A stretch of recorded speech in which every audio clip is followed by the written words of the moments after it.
All right. Kevin Smets has his face pancaked into the frame as he's trying to figure out how to work a camera. I'm excited to have him back. It's me and Kevin Smets. We're going to be talking about a bunch of stuff today. He is adamant. He wants to talk about Lex and the suit, so we'll do it again. We'll talk about that. And then Tom Holland said basically the Odyssey style and Nolan's style of filmmaking helps save Spider-Man Brand New Day. What the hell does that mean? And then we're going to be doing exactly what you guys are here for. We're playing those games. Smets got a bunch of games for us to play, and that's really what we're going to do today. We'll cover that shit. But this is the stuff that we're really going to discuss. Get some games. I'm always excited to see what the hell Kevin's going to come up with. So, without any further ado, let's get into it. Here is the show. Zutak? How me? You?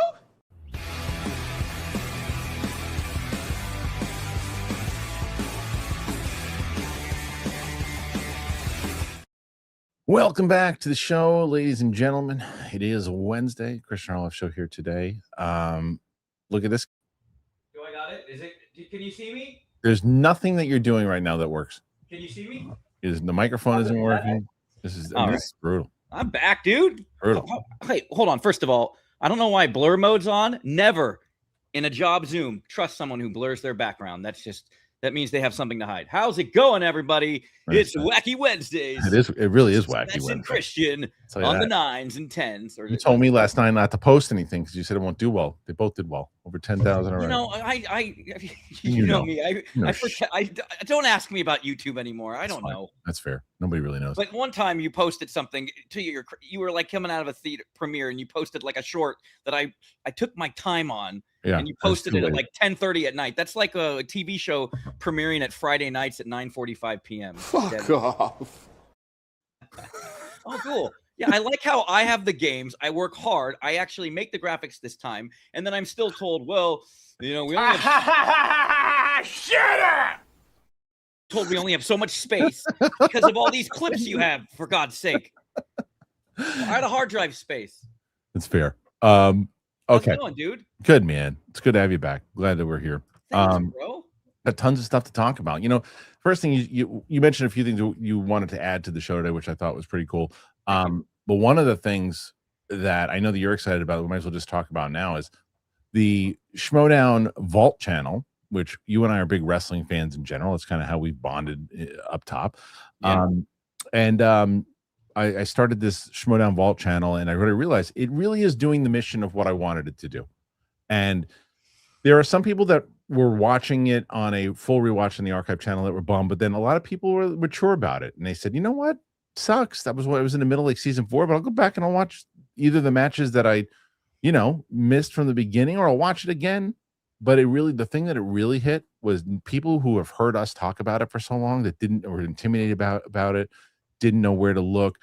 We saw a bunch of people who were like, this is great. I keep hearing you guys talk about this thing. I get to watch it from the inception. Those people are going to be so confused though when they see like the evolution, because they're watching season 1 right now.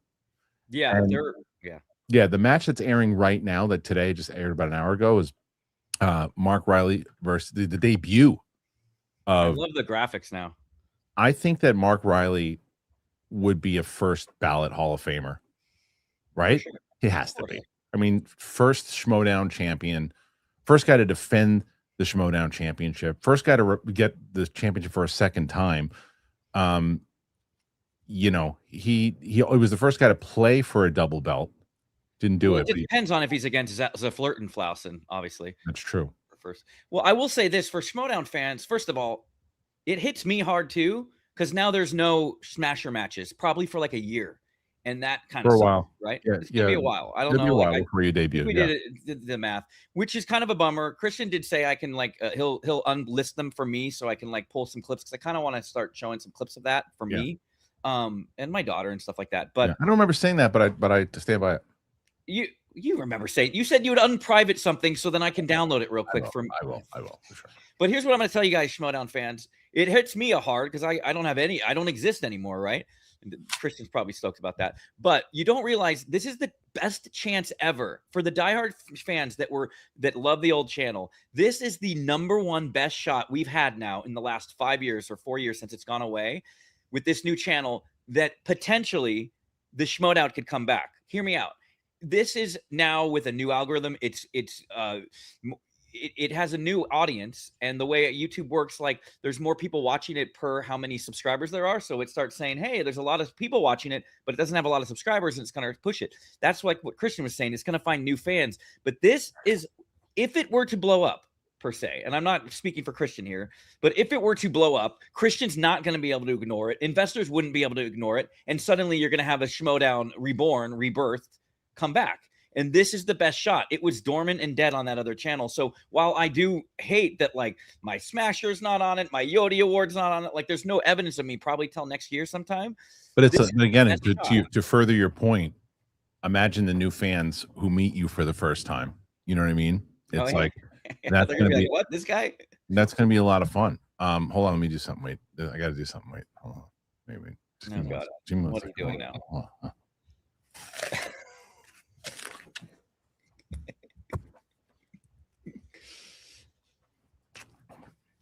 I love being told what to do. Make sure you get some real chomps in there. Yeah. But yeah, so that's funny. Saul, as he always calls you, Saul, you prick, sub that out. But yeah, it's the best shot ever, because if new fans discover it, one of my recommendations, but I know Kristian, you probably say no because it would be out of order. I do think maybe it might not hurt to have like some of your celebrity matches on there earlier, like maybe get the Kristian or the Jericho Kevin Smith. I get like that'll help the algorithm and find new fans. I get the idea of it, because it's essentially what Vault does. Vault doesn't go in order. Vault just plays great matches and stuff too. But like you said, I want new people to find it and see the evolution of it. The only thing that I ran with first, before anything else, was the Schmoedown trailer. So there's moments in that Schmoedown trailer. I don't think it has any of season 1 in the trailer. You just see like the evolution of of what it is. Do you know, I know it got lost in all those messages when I realized about the shorts bullpen, but I made a short for you out of it. Yeah. For the and because that's one thing I think that will help the channel too is shorts, and then you link them to the match. Like I think the Alyssa Milano poll, like I kind of mentioned. Did you make one? Did you make an Alyssa Milano? I have not. Okay, I didn't want to do it until I knew if you were down with that. Yeah, definitely. Here's my thing. Yeah. I think it would be cool too, because I'm watching it from scratch now. When I joined, I was watching all the Inner Geekdom matches and Star Wars matches, but I really never caught up. And I watched some of the big ones like Guy, Merle, and stuff. But I've never watched from like episode 1 on. So I thought it would be cool on Wednesdays to do a little like download of just talking about it. Like, it's cool you want to do that. And Rocha did a really cool thing. It was like, and he asked me too, which I thought was even cooler. He said, "Hey, do you mind if some of these matches that are coming out, if I did like watch-alongs to them on my channel?" I said, "Dude, that'd be great." He's like, "That way, we get some notice on it," because I think more people who have never, keep hearing about it, like, I don't know what that is. Now they get a chance to experience it from the beginning. So, I will say this. Like this. Look, here's my point. Like, so new subscriber, forgive me. First of all, don't ask for forgiveness. You're a brand new subscriber. How would you know? Hi, Jordan.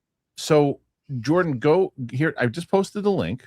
What I would tell you to do is go watch the trailer of the channel. And it was a professional movie league, movie trivia league that we ran for 9 seasons. It was 10 years.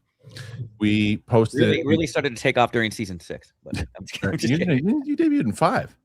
Didn't you? I was season 6, Magic season. That's why in the we talk who I wore the Magic season, my hoodie season when I won the title back at the very final. I would have guessed 5. Anyway, so it was a professional league that we did, and we did live shows, famously in front of 1,000 people in Chicago in 2019. There were championships, storylines. It was a show with all the trivia was real, but there were characters and everything else too. I saw somebody yesterday on the channel go, "Oh, I used to watch Schmoedown, but when it got too into the wrestling side of it, I didn't watch it anymore." And I said, "Oh, so you stopped watching in season 1?" Yeah, you always you stopped watching in the 3rd episode of season 1. And also when you watch that trailer, my friend, welcome Jordan. About halfway through, you'll see an image of a guy in a hoodie holding up a championship. That was me. Spoiler. That was there since the very beginning. But I will say, real quick, and I know it doesn't need to be a long segment, Kristian, but I just write a couple notes when I was watching it. First of all, when Mike was telling you that, like, oh, back you won the title when the questions were easy, dude, They were not. They were even You had harder. round one message. You had a round one question saying how many rounds did it take for Rocky to knock out Clubber, Clubber to knock out Rocky? Yeah, they were harder. They were hard. They were way harder questions. First name of the character in Can't Buy Me Love. I know that actually I didn't want to make the argument with Mike, but because Dan and I did so terrible because Mark Ellis actually had a conversation because Chris Galiski, who was our writer, was excellent. I remember that. Yeah, he was so good, and he PLD and Patrick. Yeah. What do we call him? But what do we call him? We called him something else. Do you have a nickname for him? I didn't have pet names for him. What the hell do we call Patrick? I don't remember. PLD and Patrick, who I love. They were great. That sounds like a CW show. PLD and Patrick. But the two of them were great. But he did everything on his own. But he was at a point where he was just, I don't know, this is it. And we had a conversation with you, dude. We've got to dumb these down a little bit because when you have a championship match and you're asking the Can't Buy Me Love things, the questions were actually significantly harder, but I didn't want to have that argument with Mike. But anyway, there's so many matches. There's going to be behind the scenes stuff. There's going to be, and I already added the people who have watched those matches, like even the Katie and, did you watch the Katie and Ken match? I told you I'm starting from, no, not Katie. I haven't watched the one today. No, it was from yesterday. But no, yesterday was, Katie and Ken. Yeah, yeah. You I just told you the Alyssa Milano poll is amazing. Right. So did you see their entrances? Yeah, I added that. You're adding those, right? Yeah, I added that footage. That footage was never in there before. It was always behind the scenes. I love that you're doing that. Yeah, so I added some stuff there, and it also, although it was harder, you still had one where the answer was Ralph Macchio, but he just said Ralph, and you're like, give it to him. Yeah. So like, I just imagine like Chandru being happy with that. That would, Well, I watched this reaction to the JTE trial, which will be up there pretty soon. And I watched their reaction to it, and they said they were right. They go, listen, if this was like season 6, there was a cheating scandal, there would have been, it would have been really serious. And it would have been like the trial of JTE is like something out of Alice in Wonderland. The trial of JTE. Have you ever watched that? Have you ever watched the trial of JTE? By the way, it was PJ, we called him PJ. Right. But it's short for Patrick. Whatever. His name was Patrick. We called him PJ. I knew there was something wrong.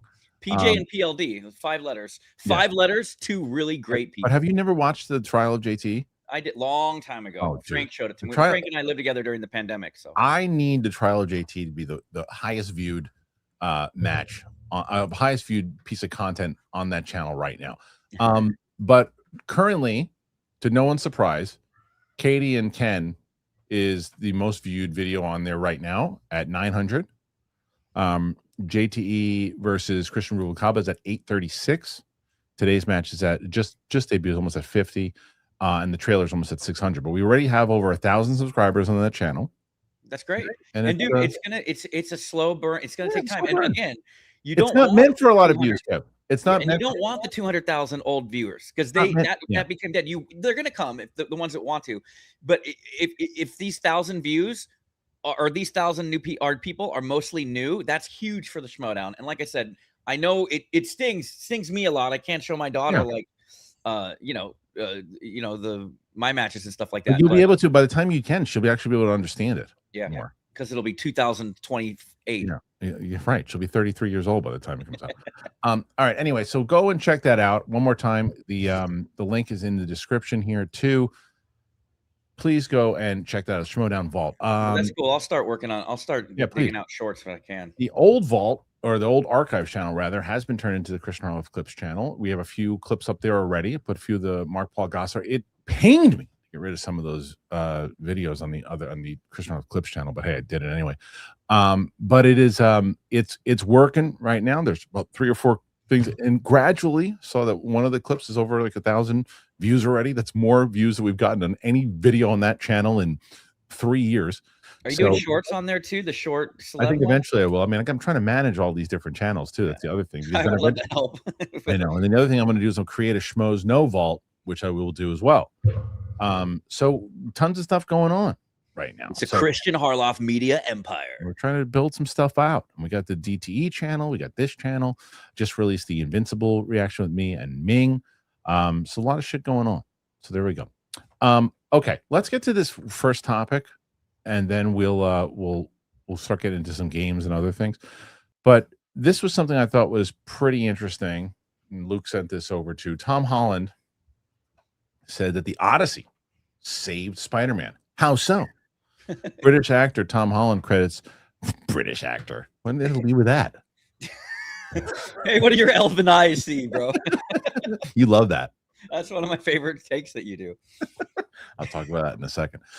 British actor Tom Holland credits British director Christopher Nolan, The Odyssey, as being a major reason why American-based Sony and Marvel's upcoming Spider-Man brand. Actually, I don't even think it's American-based. I think it's Japan, isn't it? I don't know. What the fuck do I know? Spider-Man Brand New Days being touted as his best Spider-Man film yet. After years of working back-to-back projects, Holland took 2 years off from acting from late 2022 into early 2025, aside from a stage run of Romeo and Juliet for a few weeks in 2024. Then he shot The Odyssey and Spider-Man Brand New Day back-to-back with only a 2-week gap between the films. In fact, he confirms to GQ today that his participation in Nolan's epic Save Spider-Man's production has allowed director Destin Daniel Cretton's involvement and time to work on the script. The Odyssey almost saved Spider-Man because we wouldn't have had Destin. He wouldn't have been ready to make the movie when we were ready to go. We wouldn't have had the 6-month period to develop the script with Destin to get it into a place where it is now. And I truly believe that we've made the best version of any Spider-Man movie going. So while it's a tough pill to swallow for Sony, I think in hindsight, they're very grateful that it happened. The delay in starting Spider-Man wasn't the only impact that Odyssey had on the superhero film. It turns out it also impacted how the film was made. Nolan is famous for preparing and planning out his films well ahead of time, resulting in his movie coming in on time and on budget, often less on both accounts. Marvel superhero films, though, are much more slapdash, frequently overhauling scenes on the day and requiring extensive reshoots, to which Tom Holland says, I think coming from the Marvel space, and I think this will upset Marvel a little bit, Nolan's level of preparation is unlike anything I've ever seen. There's not a single question you can ask him that he can't answer immediately. He's also quite simple in the way that he works. Holland says he pushed the production to adapt a more Nolan-style approach, and the studio listened. I was really able to lay down the law and say we're not going to come to set and figure it out. We need to know why we are making this movie beyond the fact that it's Spider-Man 4 and they make loads of money and we're going to just have a big summer. Why are we making this movie? And Destin was super instrumental in that, but it was just really great to constantly be calling up the studio, Amy and Rachel, who I love, and be like, well, Kris is doing it this way. This is how I think we should be doing it. In the same interview, Holland confirms that he's doing a small film he can't talk about. Then he'll jump into the Fred Astaire biopic, which Paddington filmmaker Paul King will shoot. Odyssey comes out on July 17th. There's a lot to break down in this. First side of it is people are going to go, who does this guy think he is? Who does he think he is telling the studio to do this and do that? You know what he's doing? He's saying, hey, I just worked with probably the greatest director working today, that all of his stuff hits. He made almost $1 billion on an Oppenheimer movie. Yeah. Everybody wants to work with him. Let's try to do it his way. I picked up some of the things on the set, and if we can do it this way, as a producer now, after me being on my 4th film, I want to implement this and see if we can take this. I love the idea of saying, hey, let's actually put time and effort into this movie. I believe him, by the way. A lot of times people will go, yeah, it's going to be the greatest Spider-Man movie we ever did. It's going to be great. He's a film guy. He's passionate about this stuff. And you can tell he loves Nolan. Why wouldn't he? If he was able to bring this as a producer and say, I want to try to implement what I learned on this Nolan film and do this, know every question, develop the character, develop the story, this could be a great thing for Spider-Man. I love this story, and I love Tom Holland has notoriously been the guy who talks when he's not supposed to talk, and I love this is one of those moments. Apparently he did already. There was a tweet or an interview that took down. I mean, the story's been out for 1,000 years of the Odyssey, so there's a little bit of a spoiler window there, but he kind of got in hot water again for talking about like the last 10 minutes of the movie and then to delete the interview. Yeah, I mean, it kind of reminds me of like when someone comes back from Europe and then they, like me, guilty, and then I start saying cheers, mate, and cheers and stuff, and people are like, come on, you just can't, what are you doing? Like, come back.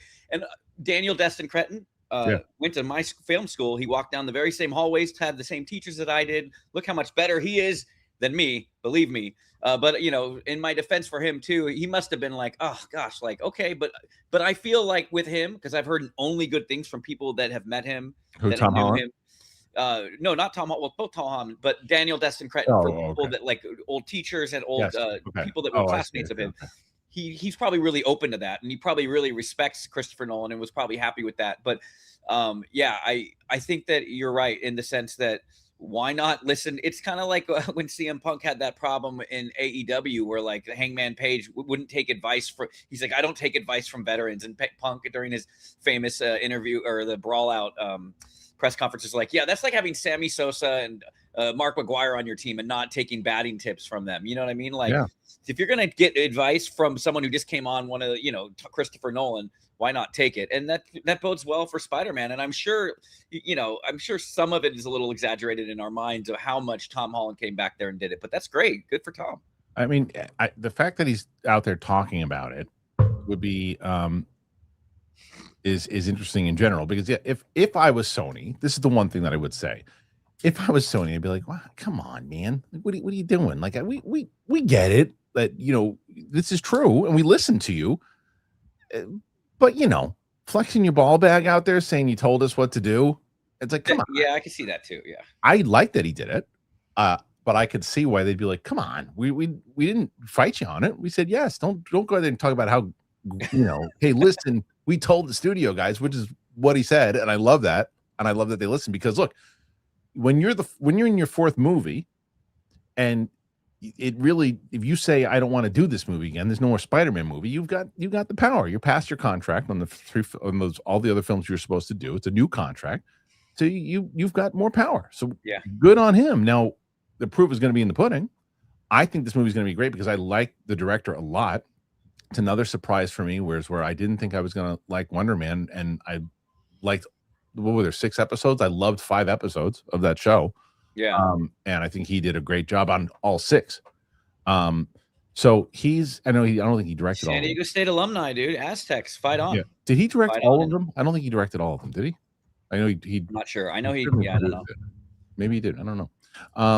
What happened? What happened to RonH? Well, I can fill it in.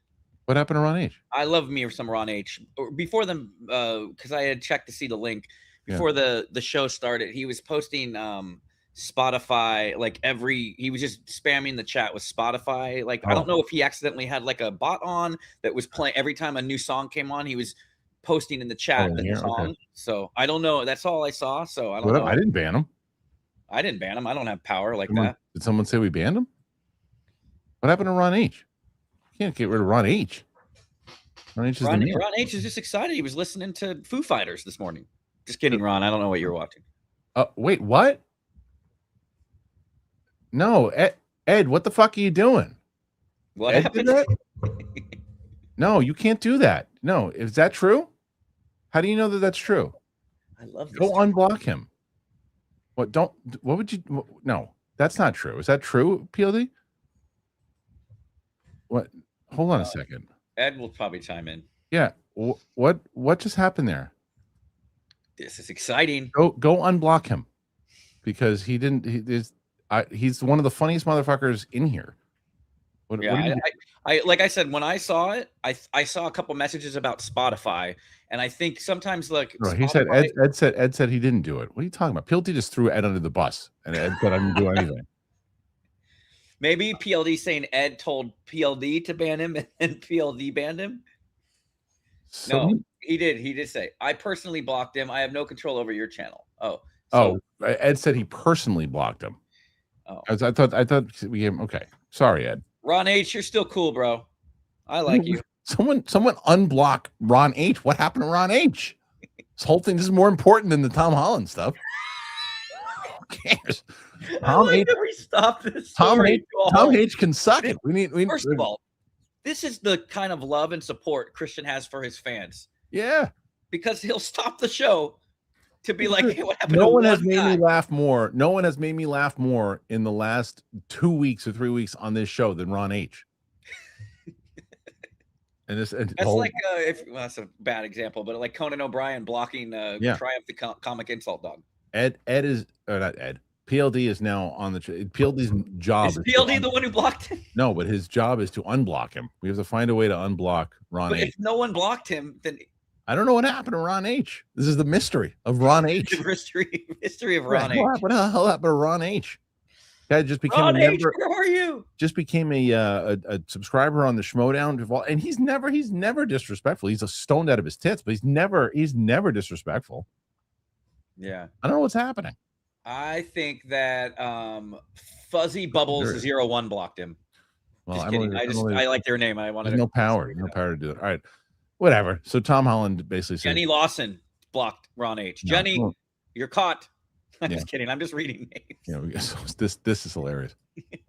Maybe they took his phone away from the psych ward. Ron H would get a kick out of that too. He probably Poor would. Ron H. The hell happened? We gotta figure out what happened to Ron H. Ron is not blocked on the channel. He just blocked him because okay. All right, Ron is not blocked on the channel. He can post whatever he wants. I just blocked him because he refused to stop spamming the chat.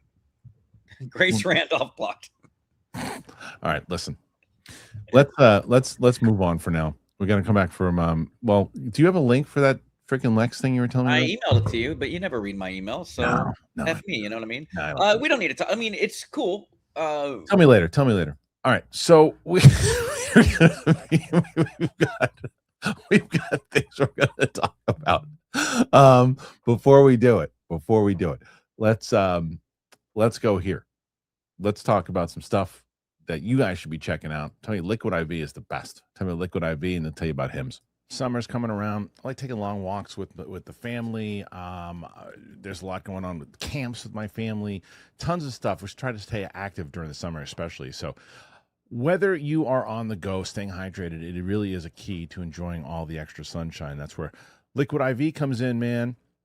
I always have a packet for me. I have a packet for me when I go to the gym. And especially when we did this like big barbecue the other day, it was getting hot outside. It's just amazing. I like the cotton candy side of it. I like the orange vanilla dream. And it's just refreshing. I really dig it. So just one stick, 16 ounces of water, hydrates faster than water alone. It's got an optimized ratio of electrolytes. It's got essential vitamins and clinically tested nutrients that turn ordinary water into extraordinary hydration.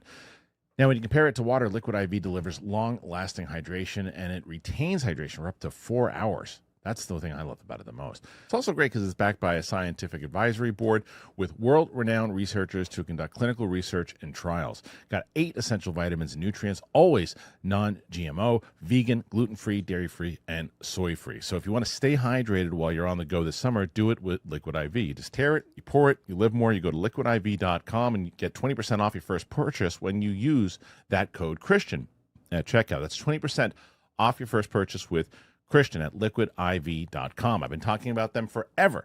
Give it a shot. You will enjoy it. You will feel better. Liquid IV. It's the bomb. Sorry. You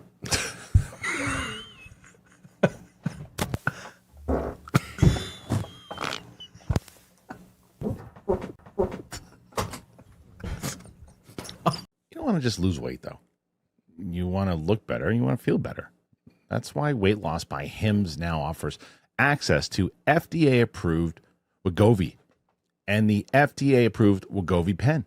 Wegovy is designed to help you lose weight and keep it off so you can stay on track with your goals. With Wegovy at Hims, lose up to 20% or more of your body weight when combined with diet and exercise. It helps you regulate your appetite, eat less, so success is within reach. Plus, Wegovy is the first ever GLP-1 for weight loss, so there's no needles needed.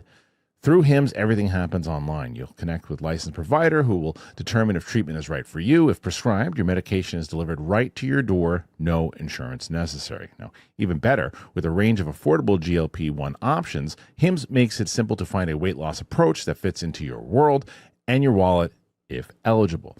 You'll get a treatment plan personalized to you and unlimited dosage changes as needed. If you're ready to reach your goals, visit hims.com/Kristian to get a personalized, affordable plan that gets you. That is HIMS.com/Kristian. Hims.com/Kristian. Weight loss by Hims is not available in all 50 states. Wegovy is the registered trademark of Novo Nordic AS. To get started and learn more, including important safety information, Wegovy clinical study information, and restrictions, visit hims.com. Hit me.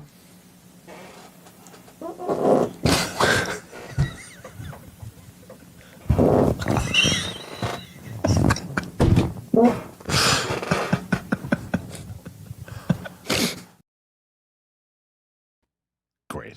Thank you for both Hims and Liquid IV. You want to make sure you click like, comment, subscribe, and go check it out in the description. Very, very important to keep this show going. That's how we do it. All right. Good news. Kevin Smets. Well, whoa, what is this? Hey, wait a minute. Hey.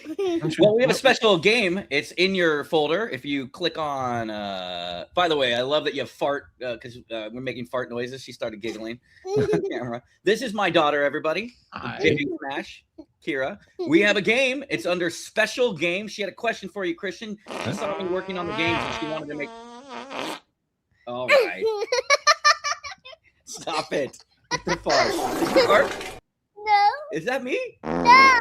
Okay. Kristian, I'm trying to set a good example here. Kristian has. Going. You love this audience, don't you? You've been excited for this. This is my core audience. Go to special game. I don't think we have a producer that's doing the graphics for you. She had a game. I was working on the Smets games. She just came in and wanted to ask a game because we've been watching He-Man together, the cartoon. Oh, nice. Wait, where's so it is it a picture or is it Special a game? It's called Do Not Open Until Asked. Special game. and is it video or picture? Picture. Picture. Do not open until asked. Special game. I see it. There it is. Go full screen on that. Aw. Kira games. Here we go. Kristian, you want to ask it? Oh. Yeah. Kristian, do you like Hoppers or He-Man better?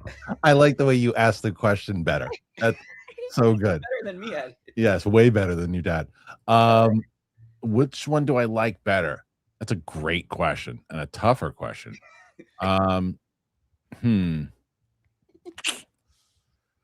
You know, just watch it's watching it from personal interest or watching it with my kid. Oh, that's an interesting one. Did your kid see Heat Masters with you? No, she wouldn't really care. She liked Hoppers though. Did you like Hoppers, Kira? I like Hoppers and He-Man. You like both? Are you gonna go see the second movie too? They are gonna do a sequel to Hoppers. No, the new one, the new Masters of the Universe. Oh well, what you don't like the live action one? It's scary, right? Right. But she's been watching cartoons, and you like the part at the end where they give you the nice message? No, I like the cartoon. Oh, you're watching old school He-Man with her. Yeah, I'm watching. Good job. You know the brilliant part of it is the characters are silly, but there's not scary, right? Like even the 2002 one or the Revelation one. She might like the new one. There's some stuff that's in there that's a little. I mean, it's the tone's kind of all over the place, but there's a lot of stuff that is silly in there. To answer your question, I'll answer it this way. What do I think is a better made movie in general, like consistently in tone and everything else? Hoppers. Wow. It's a better movie overall when it comes to like it's consistent in its tone. So I like both. You like both? Yeah, you should. Kira just fell asleep during my explanation. That's fine. Say bye, Kira. Bye, Kira. Thanks for helping out with the Kira games. Amazing. That was really good. I thought it was fun. She sees me working on the games, and I was like, "Oh, you want to ask a question to Kristian?" And I'm like, "Sure." Yeah. Hoppers is good, man. Low key, like we had no expectations. I didn't mind it. It's not. My little one loved it, right? So it's just consistent in tone. Like I broke my friend Brett Ernst, who is a really funny comedian and a guy who is essentially responsible for me getting into the Comedy Store. Regulars had recommendations, and he said, "Look, you're gonna be my recommendation for to Mitzi for being a regular." And he said, "You come in," and so he was able to get me the showcase. Oh, cool. So, and he was in Cobra Kai. Did you watch Cobra Kai? Yes, yeah. I stopped watching, but I saw like the first 3 seasons. Louis is I know it. Yeah. So anyway, so Brett texted me last night. He's like, "Dude, so psyched to see He-Man." Like what? And I felt like I was breaking his heart. I'm like, "Look, go into it knowing that there's a lot of stuff. The Eternia stuff is awesome. It's awesome. You're either going to really be on board with the jokes, but the tone is so inconsistent and there's so many like really so many jokes that they just right in the middle of getting invested in the storyline, and then they just throw a stupid joke in there, and it's like, How long are they on Earth compared to? too long, too long. Too long, huh? Too long. Not as long as Four. 87. No, not as long as 87. But still too long. It's probably like, between 10 and 15 minutes, and there's a stupid HR scene that goes on forever, and it's like it feels like a Saturday Night Live movie. And it's like let's go. Let's wrap it up. I'm excited to see it. Like, I just wanted to watch like the old school cartoon, and like it's not scary. She gets scared easily, right? Even though she watches Pop Demon Hunters, but like the villains are like not. They're like ridiculous. You know, Skeletor's goofy at times, but he's still pretty scary looking. So yeah. So yeah. What a cool cartoon though. Yeah. So anyway, that was a great question. Games. We don't need to do the Lex thing. I mean, I just think it's cool that his suit. There's video now on X, you guys can find it, where he's fully mobile, walking around on it. Like it's like, cool. And not like lumbering like Ripley in Aliens, but we're like he's just walking around in that thing, and it looks cool, man. And I'm excited to see like how that's incorporated. And I will say I like the new suit, how it's looking too. So long hair, shades of like. Contrary to people's belief, I'm looking forward to that movie. I hope it's good. I think that's one thing James Gunn will take some notes and change some of the stuff that people didn't respond to. Yeah, sweet. All right, you want to get to some games? Yes, my friend. Let's mix it up a little bit. Oh, sorry, that's not it. Sorry, hit the wrong button. I don't know what you pressed. You probably pressed something. I put Oscar brackets. Is that something else? Oh yeah, we're gonna be doing the brackets. No, you tell me. I hit the wrong button. Let's mix it up a little bit. Let's start because we've been talking about it to SG1 for Smets Games. All right, SG1. This one. Shall we play a game, RonH? Yes, Kristian. On the heels of these, and I've been watching this, and I love, by the way, I don't have time, so I have to sometimes do AI. Look what they did with Cobra Commander. It looks like he's taking his kindergarten photo. He has like a tie. Yeah. I don't think he has a tie in the actual art. Sometimes he does. Sometimes he did. He did a tie like that? No, sometimes. I stand corrected then. All right, Kristian, who is the best toy franchise villain out of the following? You got Skeletor, you got Megatron from Transformers, Mum-Ra, did I say that right? From Thundercats, and Cobra Commander. And then a second ranking for who's the best, has the best voice. Skeletor's got the best voice. Come on, Beast Spring. But also, I mean, they're all pretty good. Out of the fourth, look, it depends on what we're going with, because if you look at overall career and who accomplished the most as a villain, like in real world, I think you got to give it to Megatron. Megatron actually killed Prime. Yeah, I mean, actually took him out. I mean, granted, Prime came back later on through whatever it was, but he killed Prime, and he did it, and then he turned into Galvatron, and he did it both in the cartoon and in the movies. Movies, no, in my imagination when I would play. Right. So he was he was the most devastating, I thought too, and he had pretty competent henchmen. I also Mum-Ra got away with some shit too. Mum-Ra was able to do it. Cobra Commander. It also depends on where you're looking at. If you're going through the comic books, the Marvel comic books, he might take the win on that. Really? He pulls off some stuff. I just don't know, and I would love to find the answer to this. There was the one thing I right before I got my job working at Silver Pictures, I've talked about this. I went in to interview at Paramount for Lorenzo Di Bonaventura's company, who does the G.I. Joe and Transformers and everything too. And I just remember wanting to get that job so badly, just to have the conversation about trying to get the Marvel comics adapted from the G.I. Joe line. What is the difference about it? I'm curious. What's different about it? People die. It's not like everybody gets exploded and they're in a parachute. Yeah, dude. People die in it. It's like, it's serious storylines. Like, they really the 80s run 80s, or like the newer one? 80s. Yeah. I think the first one was like 82, and then it just evolved. One of the best, I think it was like issue 46 is when it's like because Storm Shadow and Snake Eyes have this. It's like when I think that's the issue. It's like 46 or 48 when Storm Shadow turns babyface, and he gets shot down on the beach by what's her face, Baroness, and they take part of his DNA, and that's how they form Serpentor. And it's such a detailed thing. It was one of my favorite comics. It is my favorite comic of all time. Did you like the live action movies?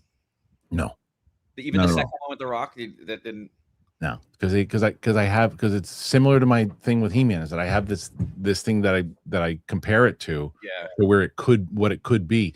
To me, as much as I love the 80s He-Man is what made me fall in love with He-Man for sure, but the 2002 has made me realize what it could be. Yeah, 2002 made me realize, oh, this could be the most epic live action franchise of all time. Is 2002 one? Because I've been thinking of, for me, because I like to, I love to enhance my viewing as best.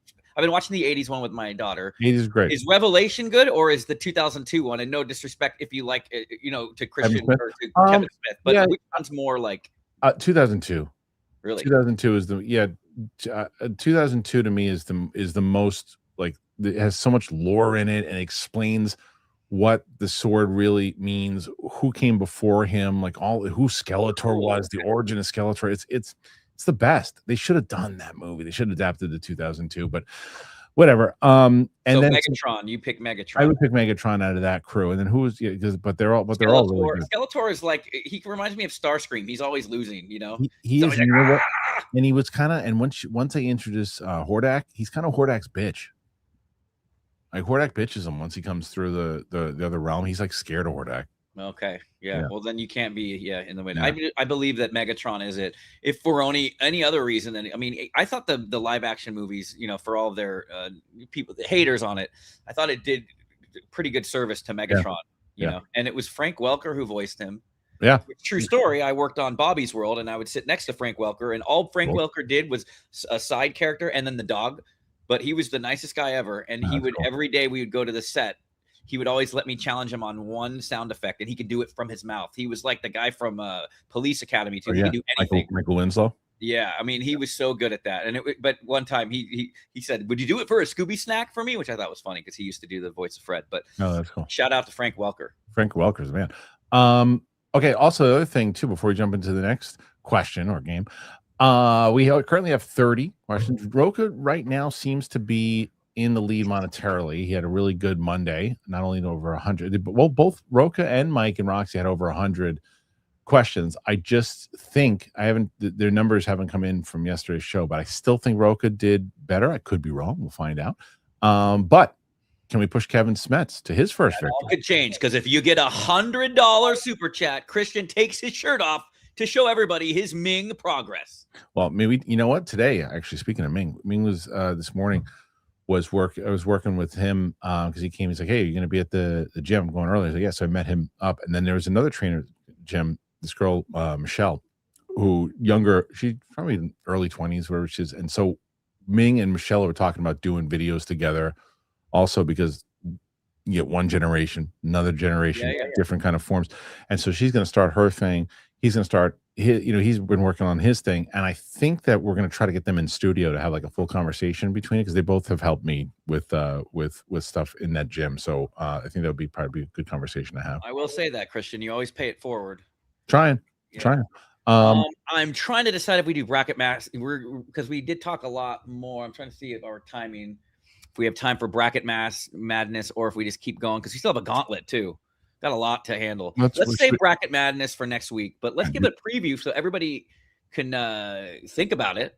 I went through and I found some of the biggest Oscar snubs. Now, don't worry, Star Wars is part of this game. It's just not in this bracket. But if you go to the full is it this one? Bracket, yeah.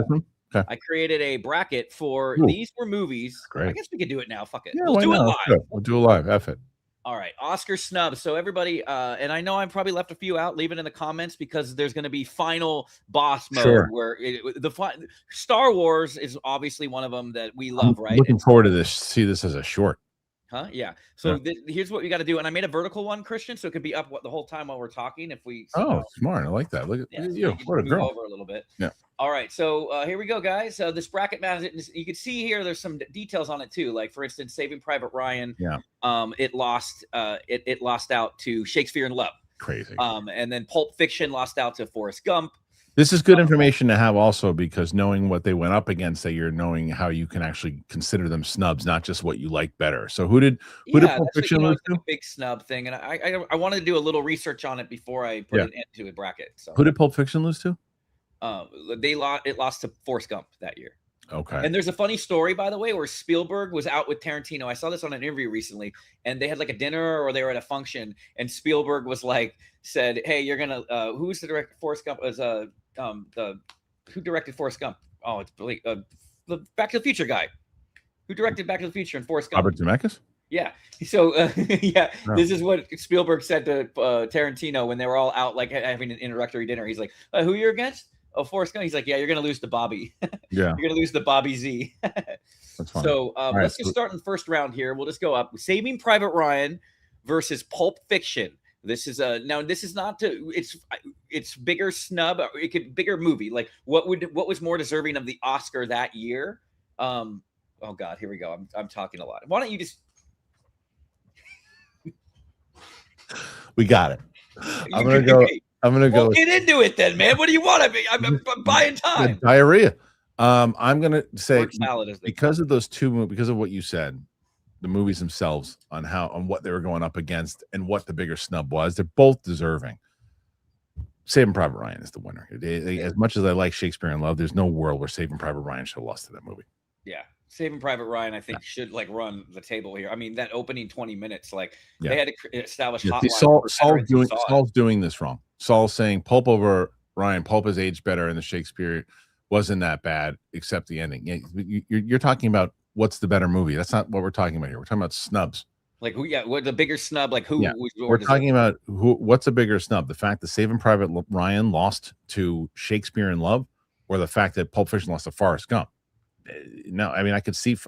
There's a lot of people who would vote for Forrest Gump still to this day over Pulp Fiction. So Saving Private Ryan is the winner. Yeah, it's the bigger snub. Sorry, I should have in my 40 minutes. No, I got it. Saul's just being a moron. Fuck you, Saul. Saul probably is the one who blocked RonH. All right, now below we had Brokeback Mountain that lost to Crash. I thought Crash was really good. And then you have Shawshank Redemption, which also lost to Forrest Gump same year. So yeah, that's interesting. Yeah, see, this is a tough one for me. If I was going off of Saul's logic, I would easily pick Shawshank Redemption. Yeah, it's one of the greatest movies of all time, and I think it's the better movie. But if you're going snub wise, Shawshank Redemption did not do very well in the box office, right? Yeah, it was one of those movies that people, and what does that necessarily mean? It means less people saw it. It means that there was a lot of people who just felt really good watching Forrest Gump. It was put together very well. The technology was kind of groundbreaking for what they did. So I don't see that as much of a snub. I see it as, it's something. Do I think Shawshank's a better movie? I do, but I don't see it as a bigger snub. I think Brokeback is the bigger snub against Crash, because no one talks about Crash anymore. Yeah, but everybody talks. Yeah. That's still a groundbreaking movie for what Ang Lee did, and that's Brokeback is the answer. Okay, so we'll go into the other side of the bracket now. You have Goodfellas, which lost to Dances with Wolves, and then going old here, Citizen Kane, which lost to How Green Was My Valley back in 41. There's only one answer here, and as much as I love Goodfellas, that last movie you said, who talks about that movie? Citizen Kane is considered one of the best movies of all time, if not the best movie of all time, and it was like Orson Welles' Mona Lisa. So the answer is Citizen Kane. Yeah, when it's the Citizen Kane of movies, if a movie gets compared, it's like the Citizen Kane. That's a no-brainer, and that'll be interesting as we get into the finals. Okay, Apocalypse Now, which lost to Kramer versus Kramer, or Jaws, which lost to One Flew Over the Cuckoo's Nest. I love One Flew Over the Cuckoo's Nest. Yes, that's the thing is, so people still aren't really getting it in the comments. Someone said like, "Oh, Shawshank was the better movie." That's not the question. The question is the bigger snub. What was the bigger snub of the year? Sorry.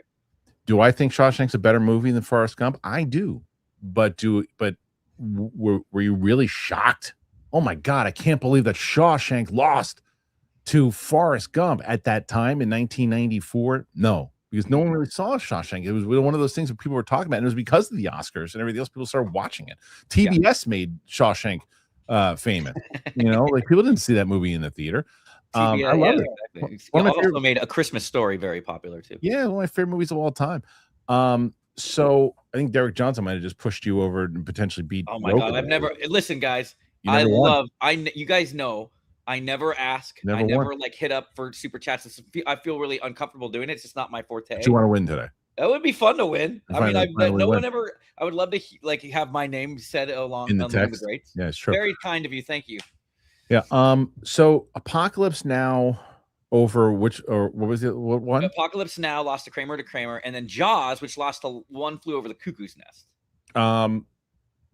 Look, Jaws is considered one of the best movies of all time, but One Flew Over the Cuckoo's Nest is an Oscar kind of bait movie. It's an Oscar movie. It's a great movie. It's a great movie. Yeah. I would say, look, Kramer versus Kramer, also a good movie. Is it better than that movie? And again, we're not doing better. But you're looking at the overall what went into that movie and the performances of that movie. Two great performances. I'm going to go ahead and I'm going to say the bigger snub is Apocalypse Now. Is Apocalypse Now? Yeah. And again, well, man, it's tough though, because Jaws, like, that changed movies. It was they call it the first modern summer blockbuster. By the way, today's Oscar Snubs Bracket Madness is brought to you by Derek Johnson 9121. Yeah, Derek Johnson is so happy we changed this because he doesn't have to put he doesn't have to put like 75,000 supports in now. He just goes, well, fuck this, idiots. Here you go. I always said, I think in my first week I told you that too. I'm like, why do you care about 120 super chats if one person comes in and blows it away with a it's because it was different at the time how we were doing it, but now it makes a lot more sense. So the Derek Johnson Oscar snubs we got now in the second round. We'll go back up. We have Saving Private Ryan versus Brokeback Mountain. Okay, so now still same conversation. What do I think is? And it was Crash, right? Yeah, Brokeback lost to Crash. Private Ryan lost to Shakespeare in Love. Yeah, it still goes Saving Private Ryan, even though I could see someone say Brokeback Mountain because Crash still not really discussed anymore. People look at that movie like, kind of, what? That's the one that won. But I'd still say Saving Private Ryan. Yeah. Yeah, I mean, that movie was just so like I remember seeing it. I'm like, oh, there it is. That's the end of the Oscars. Like that, we know who's gonna win. You know, it's like when you see Titanic and you knew that was gonna win. Yeah. Okay, this is I like this game. It's kind of fun. I like the angle. Okay, so Saving Private Ryan is now in the finals versus the winner of these two. We have Citizen Kane, which lost to How Green Was My Valley, versus Apocalypse Now. Two all-time classics, by the way. And Apocalypse Now one more time. Kramer versus Kramer. Yes. I still think Citizen Kane over the Green Valley movie that no one ever brings up in conversation. When you ask, so you look at any of these movies that people still talk about today, right? And the ones that they lost to, Forrest Gump, people still talk about that. Shakespeare in Love, people still discuss that movie. Crash, not really. No. Right. Forrest Dances Gump, with Wolves, people's like Dances with Wolves. Goodfellas lost Dances with Wolves. That's fine. Yeah. So it really, the Green Valley movie, which no one really talks about ever. You never hear it, and don't give me it's so many years old. Well, so Citizen Kane, people still talk about that. My connection, How Green Was My Valley, was before the first free for all. I was like, fuck, man, I don't know anything about the classics. Right. And so I did this like deep dive on these early movies. True story. This is so random, Kristian. But I remember I studied about like How Green Was My Valley, just the release dates and who won the Oscars and stuff. And one of them was Paths of Glory. I was like, all right, I'm going to remember Paths of Glory. And like out of everything, I go up there. I'm only up there for 5 questions. I still got bounced. You had a question and the answer was Paths of Glory. And I was so stoked. If you see, well, in a couple of years when you see me on there, I'm like, Paths of Glory. And I was like, I couldn't believe it because I just did like an hour before. I was like, let me just look at all the old movies real quick. And you asked me Paths of Glory. So no one is saying that Green is Valley movie is bad. No, it's just not. It's just when you look at it in the they're not quoting that movie like they're quoting Rosebud in montages. Yeah. So there you go. So here we go now. Saving Private Ryan lost to Shakespeare in Love versus Citizen Kane. I think I kind of know where we're headed on this one in the finals. Saving Private Ryan versus Citizen Kane. Yeah. I went into this bracket, Kristian, with a winner in mind, but now in the way that we're breaking it down, it's different. Yeah, it makes me feel like there's only one winner. I'm gonna go Citizen Kane. Yeah, me too. Overall, you know, the truth be told, I don't know if I've seen more than 10 minutes of that movie. But Saving Private Ryan is my favorite Spielberg movie. just in the way that we're breaking this down. Yeah. It's the same thing. You don't see in those lists, when you put greatest movies of all time in lists, it still pops up in the 1 to 3 category every time. And Kristian, I bet you if we polled the audience, and if we polled me before I did this, I would think every one of us would think, oh, Citizen Kane won the Oscar. Like, if that was a question in the Schmoedown, like 100%. Which multiple choice, which movie won the Academy Award in 1941? Citizen Kane, How Green Was My Valley, and 2 other movies. I think I'm picking Citizen Kane if I'm not studied up. Most people would think, unless you're like an Oscar historian, most people would think that it won because no one talks about the Green Valley movie. Yeah. So Citizen Kane is the winner, and just to not let our Star Wars fans down, final boss, I don't have a graphic for it, but you can take this one down. Citizen Kane versus Star Wars. Star Wars got snubbed for Annie Hall. Ooh. Star Wars, 1977.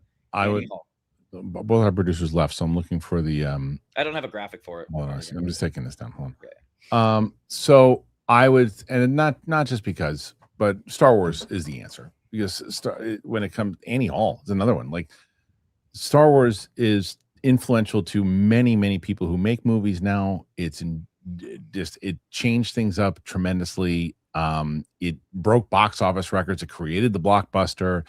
It changed the imagination for people. It changed the tone. It changed the tone of how movies were. They were making Chinatown another thing, and the way people were seeing movies were going out. Yeah, I'm hopeful again. Yeah. It did so much for film. So I would say out of those, Star Wars would have been harder for most people to beat if that was in there. That's probably why you didn't put it in there. Yeah, I was worried. Now I always have the Christian factor in it. Like, if I put The Dark Knight was another idea I had. I'm like, that could run the table. That didn't even get nominated, by the way. That's crazy. Yeah, so that's fun. I'll make sure. I'm trying to make these bracket ones, really interesting and kind of varied up. So that was a really good one. So, all right, let's see. Who's Janice? Janice could yap on my ding dong all day long. Yeah, you did. Okay. Where do you come up with these things, dude? Me. I'm not the one that said it. Okay. So we have 45 questions so far, and now I think because of Derek Johnson returning, the prodigal son returns. I think you might DJ, man. DJ, you're my favorite DJ, even better than Dwayne Johnson. He might push you over Rocha this week. So we shall see. How fun. I've never been, I told you from the beginning, I'm like, I'm not going to be I can't do it. I just, I want people, they spend their money on how they want to spend their money, but I do appreciate it. Also, it feels like it'll be a win for Kira. Kira comes on the show and it's the first time I do well. Should we win? Totally. Yeah. All right. Are you ready for another one? Let's do it. All right. And I think we're not going to get to all of these today. And maybe this is the week we don't do that gauntlet, but I do have a good. No, we should do gauntlet. All right. Let's do one more question and then we'll do the gauntlet. All right. Which one? And we'll do one that, let's go. Yeah, that's a fun one. SG2. Oh, man. Serra fictional fights. MMA rules? Okay. MMA rules. He's gonna fight these fools. And then we could maybe no MMA rules. Maybe just like him in the street, and they got some problems. He's gonna have to face off with these 4 dudes. And so I have it here, so you can take it off the screen when you answer it. But give me a second. Okay. Yeah. I'm actually sending him this bracket right now. Oh, you are? Yeah. Curious what he thinks about it. Yeah. Let's see what he says. Okay. Let's see.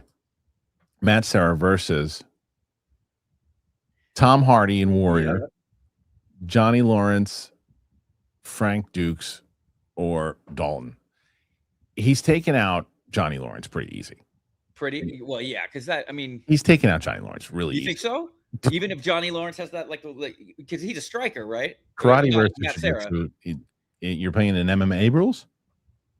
Well, do you think it should be MMA rules, or do you think I should do it just street fighting? MMA rules is fair. Okay. MMA rules is fair. And that's his strength. So MMA rules, Matt Serra in jiu-jitsu destroys Johnny Lawrence, probably taps him out within 33 seconds. 30 seconds. I love it. And I love Johnny Lawrence, but Dalton's going to put up a fight. Dalton's going to put up a fight, and if Serra's got to strike with him, because Serra's got heavy hands, so if Serra can strike with him, it's going to be a fight. But again, Serra gets him on the ground. Serra takes lights out. Serra takes him out.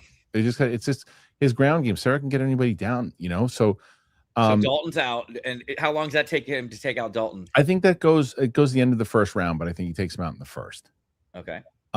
Frank Dukes versus Serra is another one where, it's like, look, Dukes could beat almost everybody when he was fighting them, but it's the same thing. Most of these guys weren't getting him to the ground. They were trying to strike with him. Because it's not very cinematic to just have like a. Of course not. But you're talking MMA rules. And Matt Serra doesn't give a fuck about the cinema right now. No. He gives a fuck about taking that guy out. And Matt Serra will get Dukes to the ground. Serra wins that fight, but that probably goes a little farther. A little longer. The one I don't know about. Yeah, here we go. Tom Hardy in Warrior. Because by the way, should I have put the guy, because spoiler alert, he loses to his brother. Like he loses. Should I have put the other guy, Joel Edgerton? No, but because this is going to make it easier for me to explain. Yeah. Same thing. Matt Serra is a very smart fighter. He's a very smart fighter. So he would be watching what Tom Hardy's character was doing. Now, the real Tom Hardy, by the way, is very good at jiu-jitsu. He competes. I saw he like medaled. It's like he's had medals and stuff. Tommy was not a jiu-jitsu guy. He was a striker. His brother was the jiu-jitsu guy. So if you get Serra, who's watched him fight, he's going to get him down and do the same thing that his brother did to him, was ultimately snap his arm. Yeah, so he's going to do that research. Yeah.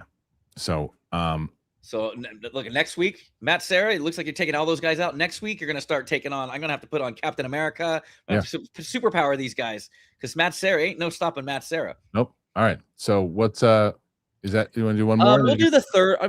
How long do you're better at this if there's 51 it's up to you. It's up to you. We've got, if you've got to be out by, within an hour. 11, 15, 11, 10. So we should do one more question. Well, I'm liking these. I think we're on a good roll here. Let's keep going. Question? All right, keep the question then. Okay. Let's go. This will be a quick one, and then we'll go back up to. We'll do two more. All right. Let's go to SG5. SG5.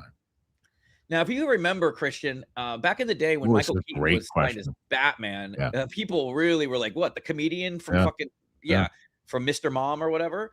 And then also Heath Ledger. There was a lot of people shitting on Heath Ledger for Joker. So here's the question, so I'll keep it for the shorts here. Kristian, which actor had more pressure stepping into their iconic role? Michael Keaton as Batman in '89 or Heath Ledger as the Joker in The Dark Knight? It's a great question. They both had tremendous pressure. Because there was no Batman movie kind of beforehand, and then Michael Keaton was known as Mr. Mom in the comic and the funny guy. Bill Murray even was known as the funny guy, and they wanted him more so than Michael Keaton. Yeah. Nobody wanted Michael Keaton. What would be a comparison to now? Would it be like if they were going to cast Paul Rudd, I guess, as Batman or something, whatever it might be. I guess because he was Ant-Man, but Heath Ledger was not only coming as we were talking about Brokeback Mountain and teen movies and other things too. He was, unlike Keaton, following an iconic performance with Jack Nicholson, because the pressure was on Keaton to carry this movie because it was a big, huge movie. But he had Tim Burton, which was huge. Nolan was coming off of a big movie, absolutely. But the pressure also because of social media and everything. Social media wasn't as big as it is now, but it was still a thing. And it was still covering more on the internet, and more people were talking about it, and there were more criticisms. I think the answer is Heath Ledger. Heath Ledger. Yeah. Do you think that Heath Ledger, do you think if the internet existed back with the Michael Keaton, would have been a different conversation? Right? Yeah, but there's more. When Affleck was announced, they were hating on that. 100%. There's a lot more pressure though when there's all that. So when there's more media coverage on it, and more media coverage also comes from social media and how people just didn't want this guy anywhere near the Joker. They just didn't want it. Like Michael Keaton was also pretty beloved. So even though they're like, this guy, I love Michael Keaton, but no one was saying about Heath Ledger, I love him, but they're just like, he's in the 10 Things I Hate About You movie. He's in the cowboy movie. He's not right for Joker. Come on. He had more pressure. He had bigger shit. Yeah. And I mean the shoes he was filling too, like you said, Jack Nicholson. So yeah, either way, I think that both far exceeded. And by the way, another reason why he had more pressure, because Batman was not a proven entity in 1989 as far as film goes.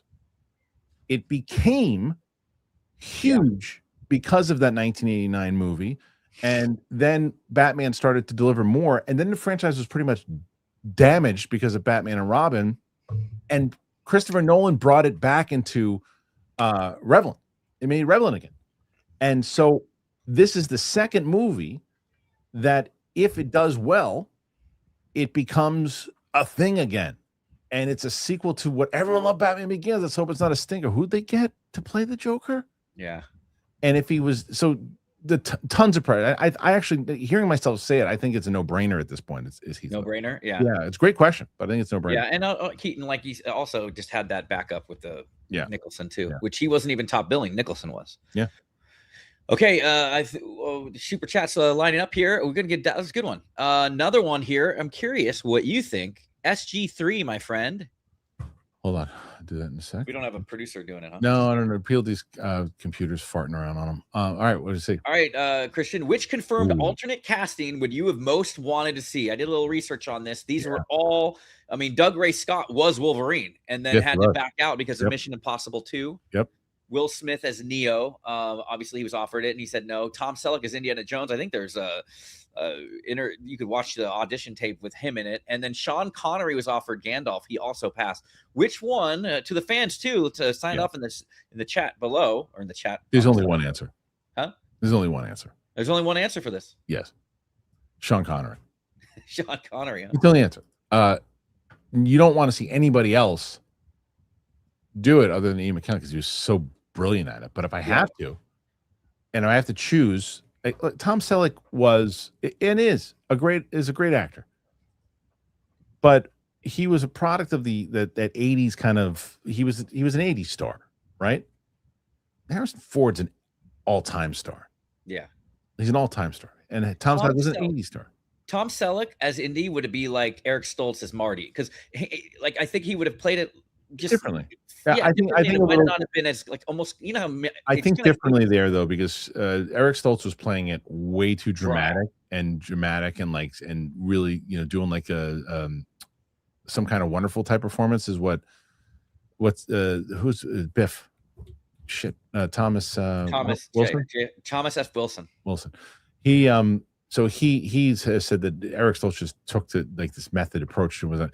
So he was never the right for it, but Tom Selleck would have just brought an 80s kind of different Magnum PI type feel to it, and he would have been good in it, but it would have been product. It might have stayed in the 80s. It might have never got out of the 80s. You know, it might have just that movie would have probably just been oh yeah, you remember the Indiana Jones movies with Tom Selleck? Yeah, those were fun. Not like the Titanic. As good as a script as you have. It's getting that nailing that actor, which made it an all-timer, and that Harrison Ford thing. So you want to see? So your answer? And what about the other ones? Because Wolverine doesn't that wouldn't work. That would, I mean, Tom, you know, it's one of the most. Nah, well, I mean, Hugh Jackman taking him out of there, you can't. Well, this is personally what you'd want to see, basically. Yeah, but I'm saying that's why I just wouldn't want to see Hugh Jackman replaced by that guy. And then what was the third one? Will Smith as Neo.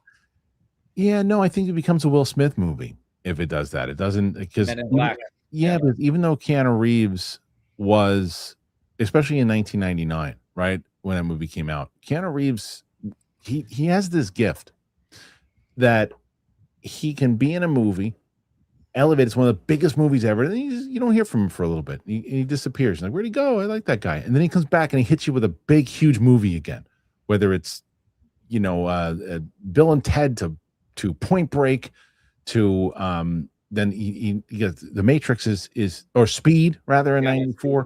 And then he disappears for a little bit. You don't see him, and then 99 comes out. Boom, The Matrix. And Keanu Reeves, whatever. You never gonna run like that again. John Wick. You know, it's like, so he's just got that special thing about him, and and even though he's got Keanu Reeves energy about him, which is Keanu Reeves, he just made Neo different. I feel like Will Smith would have just been Will Smith. Yeah, I wonder if you know there'd be like more jokes and stuff. Yes, if Will probably, Smith is in it. Probably. And then Sean Connery. I mean, I would love to hear him just shout, "Thou shalt not pass." You kidding? I mean, that's not what your mother said, Trebek. It'd be amazing if we did that. Yeah, it'd be great. Cool. So we're both picking it. We You both Sean Connery. shall not pass. Yeah. And again, there's no replacing Ian McKellen, but man, Sean No. Connery If stepping you into had that to, role. if out of all those actors, if you were like, hey, you can have all of them, but I got to replace Ian McKellen with Sean Connery, you go, all right. Yeah, that's You true. know what I mean? Yeah. Sean Connery is actually going to be Dumbledore in the HBO Max Harry Potter. Bring him back with AI. Yeah. Bring it back to the AI. All right. Well, I have some good ones for next week, but I do think we should get to this gauntlet. Funny story about You want to do the gauntlet? Okay. All right. So this gauntlet, we did this already earlier this year. There it is. You can talk over it. Oh, I can talk over this one. Yeah, sorry. So I won't get you're gonna just blast me for talking too much. We did this gauntlet earlier this summer, actually. And I finally made a short out of it because I was just so delayed. I'm like, most of them are evergreen, so I kind of just pushed them aside. And this one was not. Told me I had AIDS. But I edited it and I sent it to Kristian, and Christian's like, we can't do this. Yeah. Like, because things have changed, his opinions have changed, and obviously, And I just don't agree with myself. And that's okay. You're allowed to change your opinions. I think we all we were wrong on some of those early choices. So I think we're going to redo it now. We're going to do Gauntlet Box Office King. With that in mind, Kristian, we do have a couple of these that are still on here, but now we've taken off like Mortal Kombat and stuff like that's already been out. But we will start with one that's still in the theaters. This is Gauntlet. This is, by the way, for everybody. Is there graphics or no? No graphics for Gauntlet. No graphics. No, there's a lower third, so people can see what we're talking about. It's called low. It says Gauntlet Box Office lower third. Give me a sec. Where is Gauntlet? I see it. There it is. Best box office of the year. And so we're going to start going. And again, we always make mistakes. And our last one, we kind of whiffed on a couple of them. So we're going to try it again. This is round 2 as we get into the height of the season. And this continues through the end of the year. And then I have a special final gauntlet where the winner of this is going to face off with some of the big ones from 2027. So we're going to have some fun today, Kristian. Here we go. Gauntlet Box Office King. We're starting out with the Mandalorian and Grogu, which is currently in theaters, blasting away at all those screenings. Mandalorian and Grogu, or Masters of the Universe, higher box office by the end of the worldwide. We're doing worldwide, right? Worldwide. Mandalorian and Grogu. Mandalorian and Grogu beats Masters, huh? Yeah. Has Masters been tracking well? I haven't really been. Really? No, it's why. So no sequel. I changed my tune. What? Don't say no sequel, because Amazon Prime might just turn it into a streaming movie. Bummer, man. I wanted that to do well. No, maybe don't litter your movie with jokes and actually focus on the characters in the story. I don't know. You need to leak your treatment. I still need to read that. Okay. Yeah. Mandalorian and Grogu versus Clayface. Oh, overall worldwide? You know what? That's not as easy as I would have thought beforehand, but I'll still say Mandalorian and Grogu. Mandalorian and Grogu, but I still think Clayface will be more of a success because it costs less. Mandalorian and Grogu, or The Death of Robin Hood. Mandalorian and Grogu. Mandalorian and Grogu. Scary Movie 6. This I think Scary Movie 6. Scary Movie 6, right? That's coming out this next week. I'm going to see it today. Oh, nice. Okay. Scary Movie 6 takes the lead from Mandalorian and Grogu. Scary Movie 6 versus Street Fighter. Round 1, fight. I want the answer to be Street Fighter, and I think people are excited about it. I just don't know if it's going to get past the excitement of people who are in the movie space in general. I mean, I hope it does. Plus the fact that it comes out in, September, October, but I think the answer is Scary Movie. Scary Movie takes the lead. Yeah. Wow. And a beat Street Fighter. I hope Street Fighter does. I saw the trailer on the big screen. It was so much fun. It looks great. Scary Movie 6 versus Lee Cronin's The Mummy. Well, what's Lee Cronin's Mummy at right now? Has that already been out? Yeah, that's been out. That's been out in theaters for a while. Let's skip that one then. Yeah. Scary Movie 6 versus Ridley Scott's movie Dog Stars, which I just discovered this. This looks awesome. Scary Movie 6. Scary Movie 6 versus The Cat in the Hat. Ooh, it's a good one. Kids movie, right? It's animated. Movies, yeah, this is the kids. It's Murder's Row with the kids movie. Animated movie. Yep. The Cat in the Hat has not had success, but I'm gonna say this might be the first one that does. I'll go Cat in the Hat. Cat in the Hat takes over Scary Movie. Cat in the Hat versus Minions and Monsters. Oh, Minions and Monsters. Minions and Monsters. Right the floor with it. Yeah, I'm excited for that. Taking my kid, man. Also, being a girl dad, just being a dad, it's just fun. It's a different hat that you put on the movies where you're like, oh, like I heard there's gonna be a Bluey movie Yeah. next year. Like, Oh, yeah. dude, Right. it's gonna be all over that. Yeah, it makes it fun. Yeah. It's gonna make $1 trillion. The Bluey movie, by the way.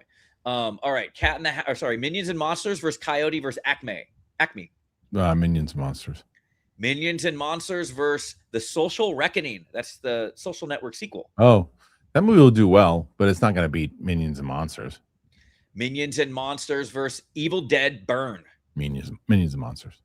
Minions and Monsters taking on more monsters with Resident Evil. Minions and Monsters. Minions and Monsters running it. Okay. Ooh, now we're getting good here. Yeah. Minions and Monsters versus Supergirl. Minions and Monsters. Annihilates it. What? Minions and Monsters annihilates Supergirl. You think Supergirl's gonna tank? Do you think this is like another Not Master of tank. the Universe? No, remember, Minions and Monsters is going to probably. There's no Minions movie or Despicable movie that hasn't either hit between the $900 and $1 billion mark. Oh wow. Supergirl needs to. It's not tracking well, and it probably gonna. If it does really well, it'll probably do between. If it's a huge success, you're looking at 500 to 550. Yeah. Because it's not going to do more than Superman.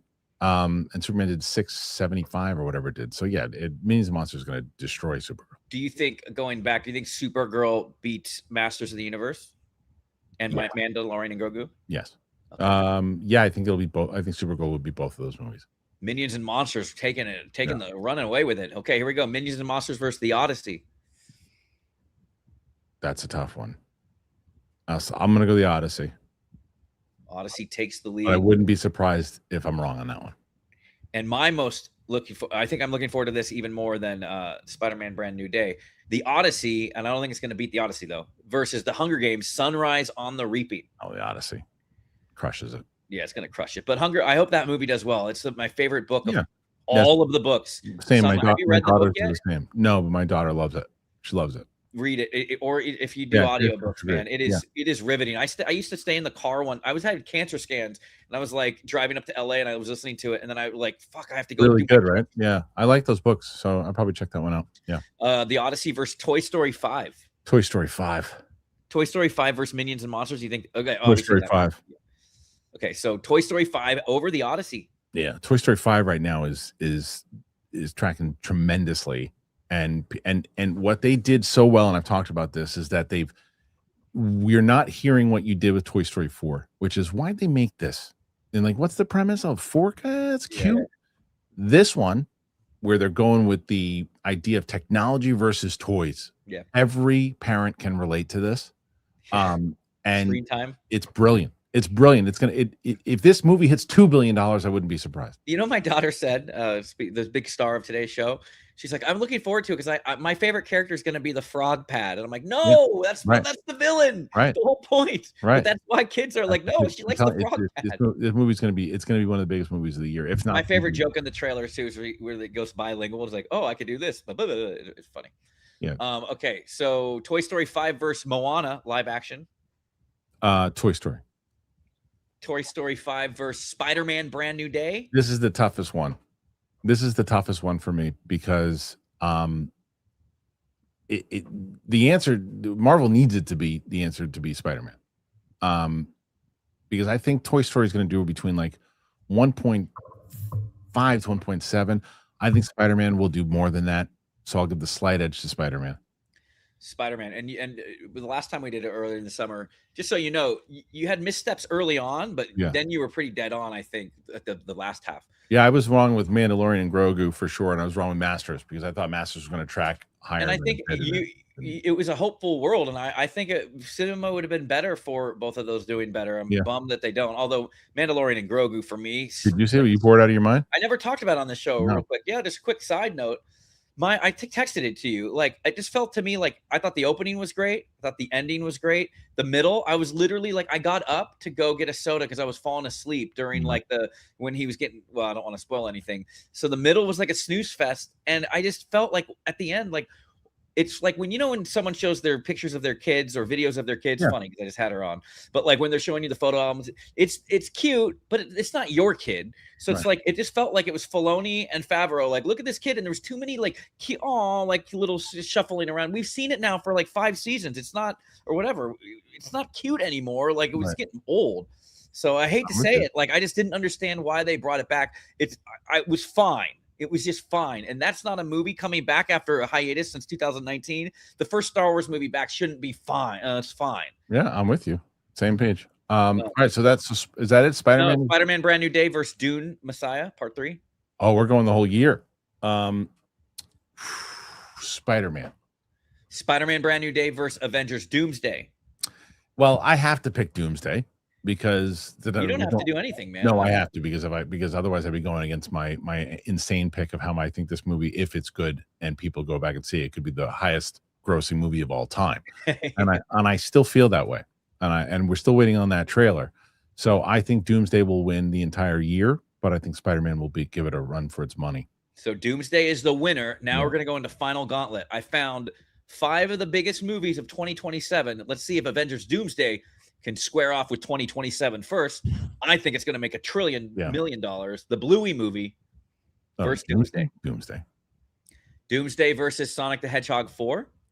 Doomsday versus The Batman Part 2. Doomsday. I hope they call it The Batman Part 2. I like that Godfather feeling. Yeah. I hope it sticks with that style.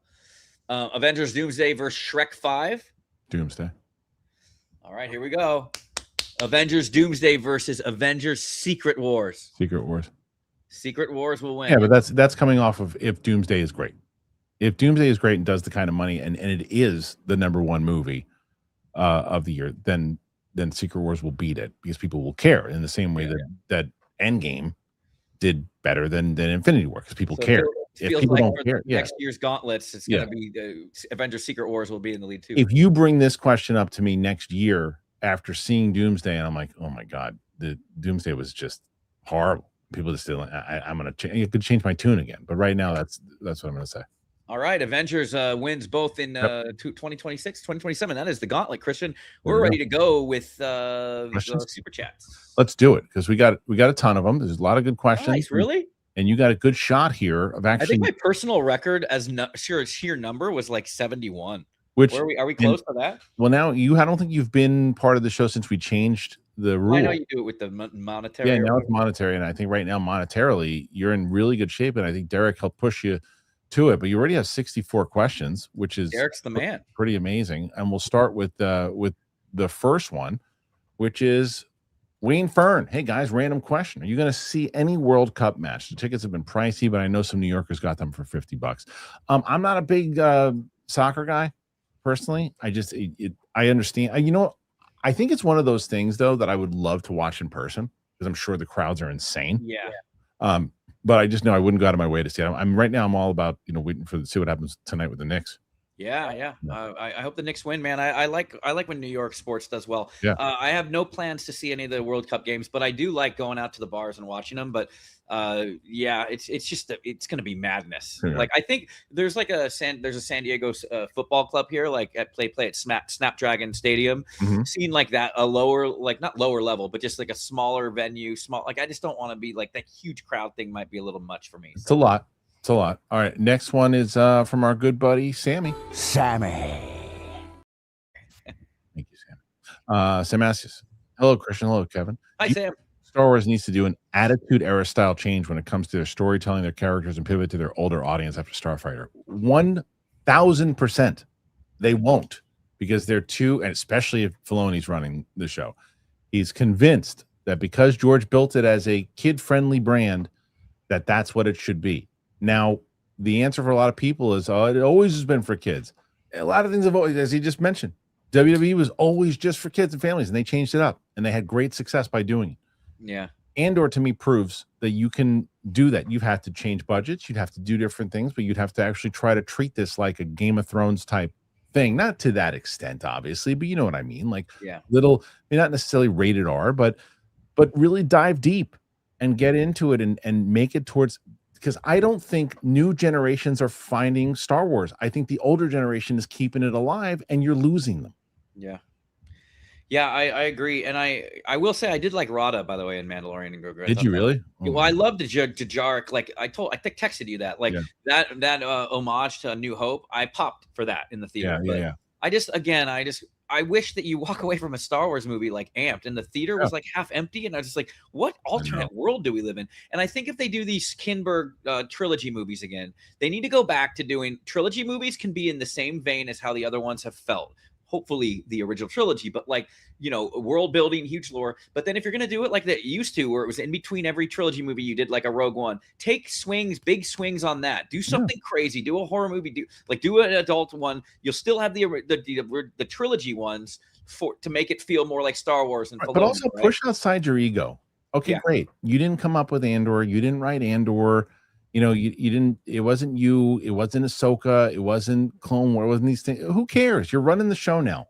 Find out what works best and what people are responding to and develop that.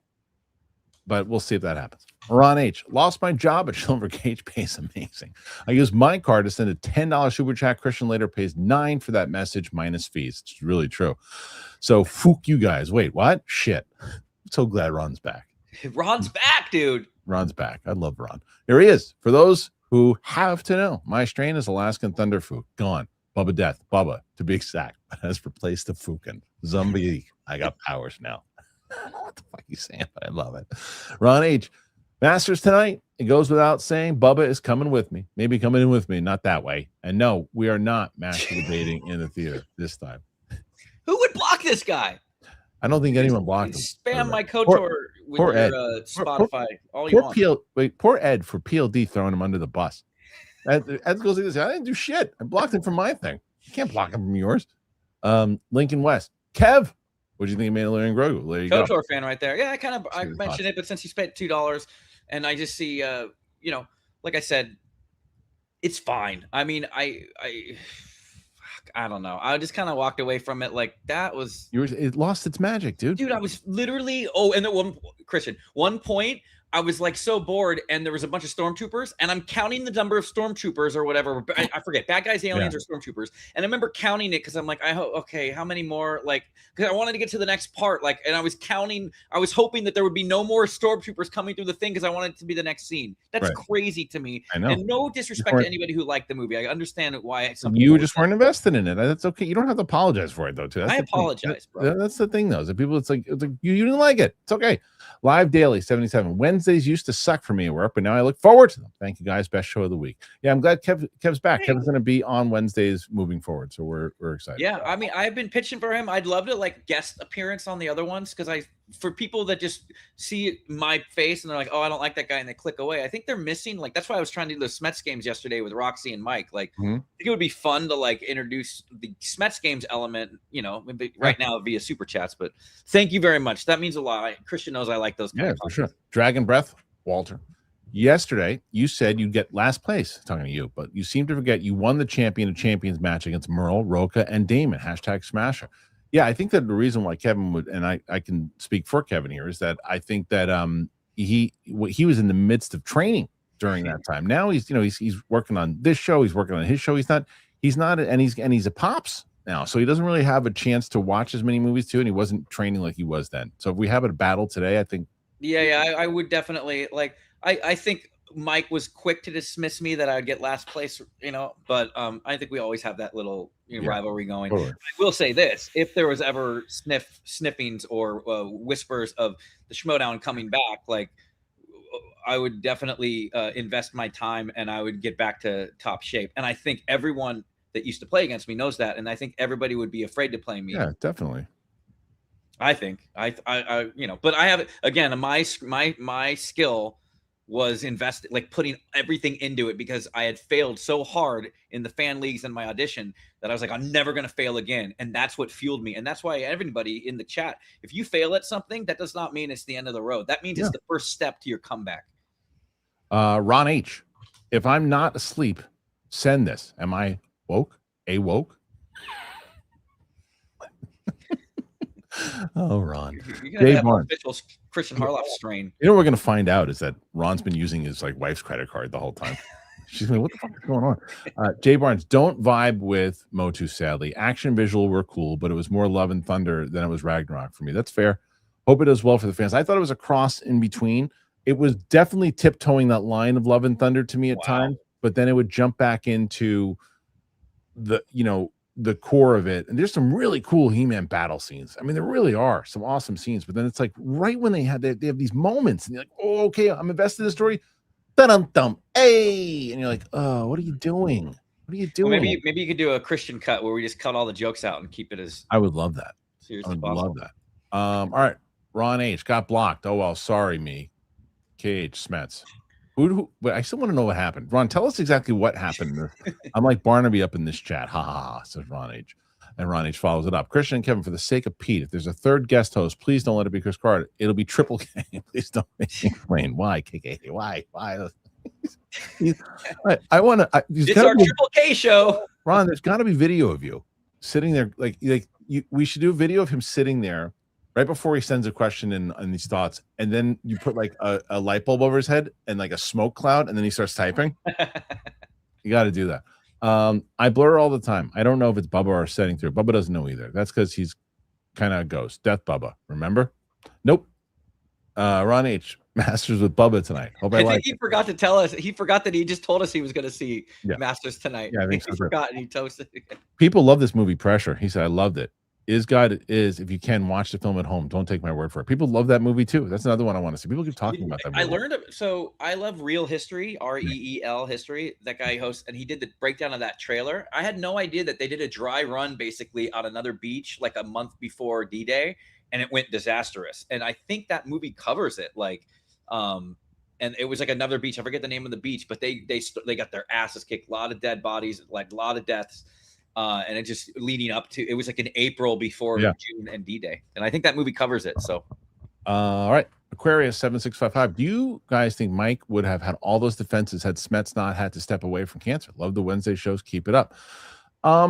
Maybe not. Who knows?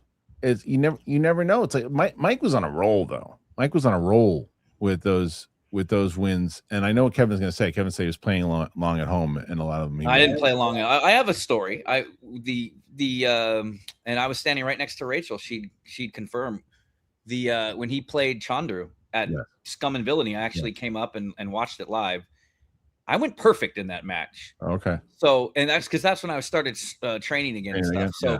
I mean, I'm always going to say no, he wouldn't have, but that's not to take away. Mike's was incredible. I never defended, so he could always have that over me. I beat him more times, but I never defended, Yeah, he did. I mean, he did that. He had a great run. Yeah, he did defend. Rocha and I were going back and forth on first ballot Hall of Famers if we were going to do the Hall of Fame. Like my first vote would go to Rocha. Rocha would be Rocha's Hogan. Rocha would go in for sure. Rocha goes in first. There's no doubt about it.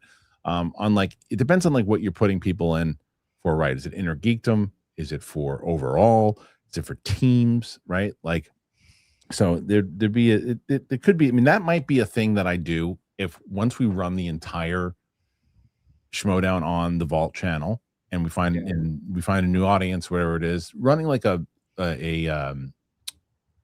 Hall of Fame like ceremony would be fun. I mean, and Merle obviously would go in like right away, and of course Mike would be up there too. But yeah, I do think that I would have made things a little more difficult for him, to defend, because when he did defend against me, he lost. So, and that's why it's true. I'm looking forward to a lot of that stuff airing too. I think what I will do for like the big events, by the way, too, something that I most likely do, I'm gonna run the big events as a premiere, right? Like, let's say the first spectacular. I'll run it. I'll run it. I'll run it as a premiere, and then I'm going to cut each match out as a single match. So if people don't want to watch the whole event, they can just watch. I think that's a good idea. Yeah, but that's not going to be for a while because there was no spectacular until season 3. So I remember everyone thinking I was nuts for. I'm like, I want to do a WrestleMania of Schmoedown. Like, what are you going to do? I'm like, you just do like 4 to 5 matches in one thing. Like 5 matches in one video is gonna be like 3 or 4 hours. I'm like, yeah, it's WrestleMania. Like no one's gonna watch that. I'm like, you're crazy. Everyone will watch it. I love the first logo too. I mean, I know it was my gauntlet logo looks like your first logo. But no, I had to fight to get the first spectacular for sure. Let's see, Kristian and We did that. We did that. We did that. Where is it? Okay. Kristian Unpronounceable. How do you feel about the Stargate cancellation news? Stupid Amazon. You're going to hate me for saying this because I saw this news yesterday. Until yesterday, I didn't even know there was a show. Same. That's the problem. Until today, just now, until I read that comment. Yeah, Cancel it before it even got made or released?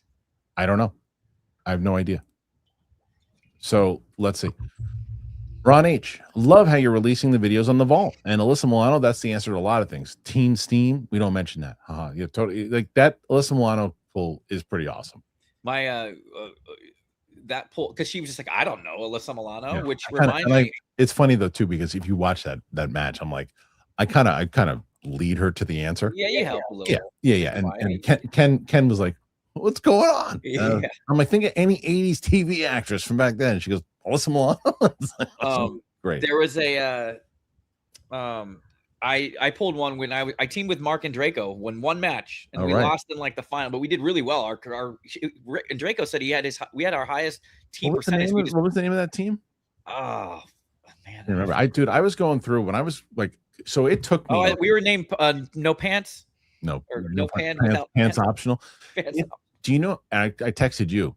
People don't realize it took me about a day and a half, almost 2 days to private all of the Schmoedown matches. Yeah. And all the Schmoedown videos on that other channel. It took me like 2 days. There were some people that I went through. I didn't even know that they ever competed. I didn't remember them ever competing. I talked to Tom Chattelbash, who's a critic.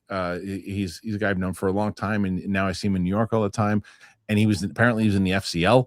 And he's like, yeah, I competed like 2 or 3 times. I was like, holy shit, there's so many matches and teams and things I didn't even know. It's like it's discovering it all over again. It's gonna be my biggest sadness about it ending was Mark and Draco and I it was really nice. He sought me out. He said if he ever had another partner, he wanted to team with me, and I would tell him like, dude, I'm inner geeked him, and he made me believe like, no, you're a lot more than that. You just don't know it.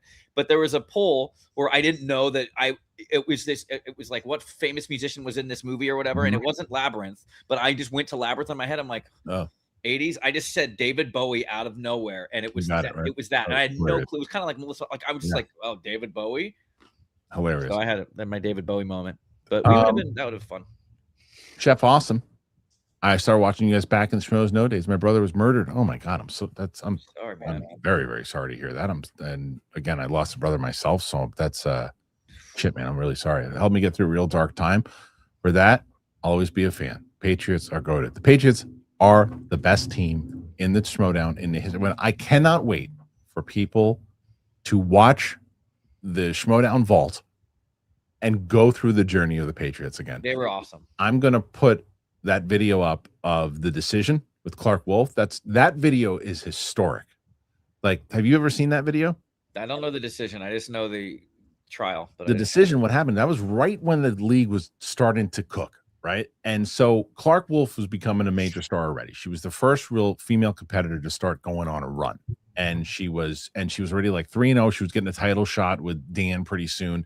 And so everybody was talking about Clark Wolf, not just the fans, but like all the competitors. And everybody was like, oh, now we're teams and everything. Who's Clark Wolf going to match up with as a teammate? Everybody was talking. Clark Wolf was like the biggest star of the Schmoedown at this point.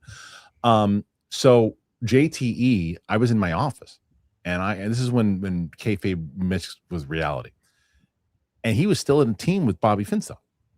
And so I had heard, and Clark told me, JTE was sending emails trying to recruit Clark Wolf as his teammate.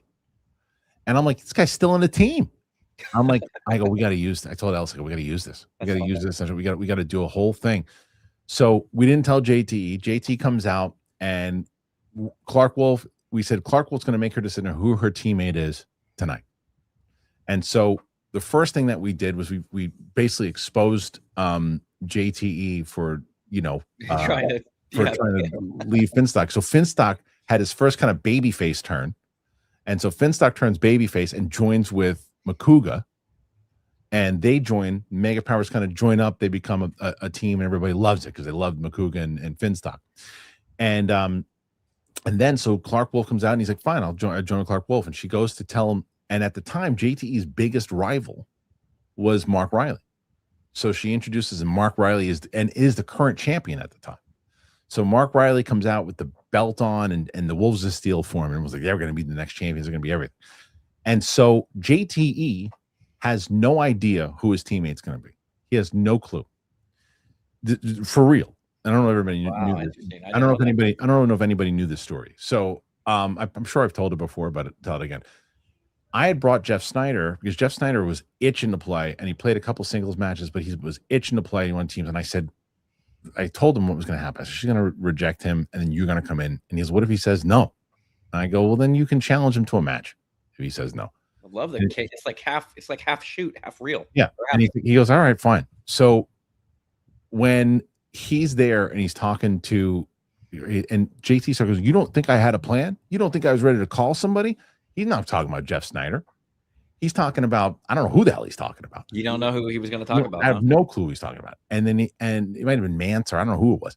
And then so the music plays, and then the Patriots form in that video at the very end, and then they go on to be the greatest team of all time. So it's one of my favorite videos. I can't wait for that one to be. I'm excited. Like I said, I hope we can like kind of talk about it on Wednesday. Yeah, totally.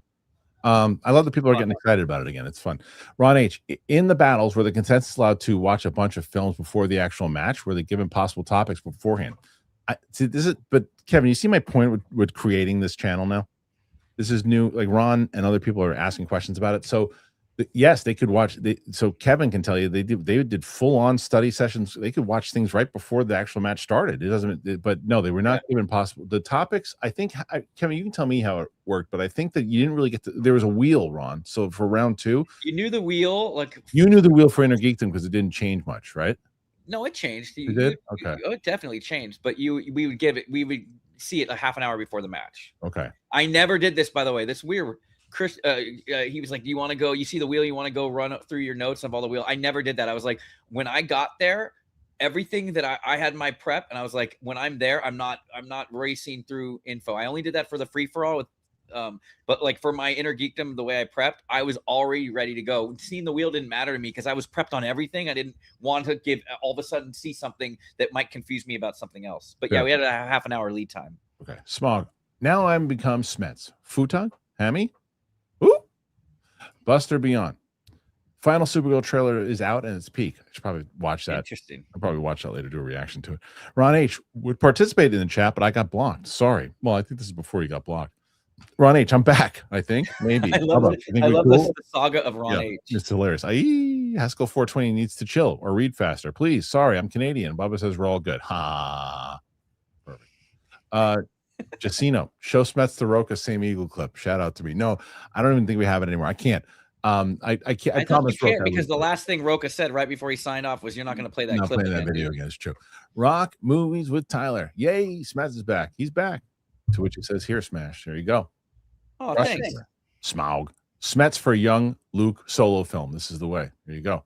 Let's do it, buddy. You know, I didn't realize he was in Invincible until I looked at the credits yesterday. Mark Hamill. Yeah, he plays he plays Omni-Man's Taylor. Armada 8YT. Why was the team name Above the Line called that? That's a great question too. So Sam and there were many times actually that some of the teams would come up with names and I'm like, yeah, it's great, go with it, right? And Above the Line was one of those because they both were. You had Sam, who was an actor, was above the line where it came to the it's like the below the line is more people like when it comes to the accounting side of things or crew and everything. Above the line is more like the actors. And I forget why Drew McWeeny, I guess because of the what he had. I can't remember why they came up with the full thing, but it was a business term for it that I thought worked in general and that they were above the line when it came to Schmoedown competition. And they were, I mean, they were a phenomenal team. And Sam knows, I was bummed with Sam that he bailed on that team so early because I think they could have had a great run. So, yeah. Did you say you're never going to reveal the pants one? Oh, who they were? No, I don't want to do that. No.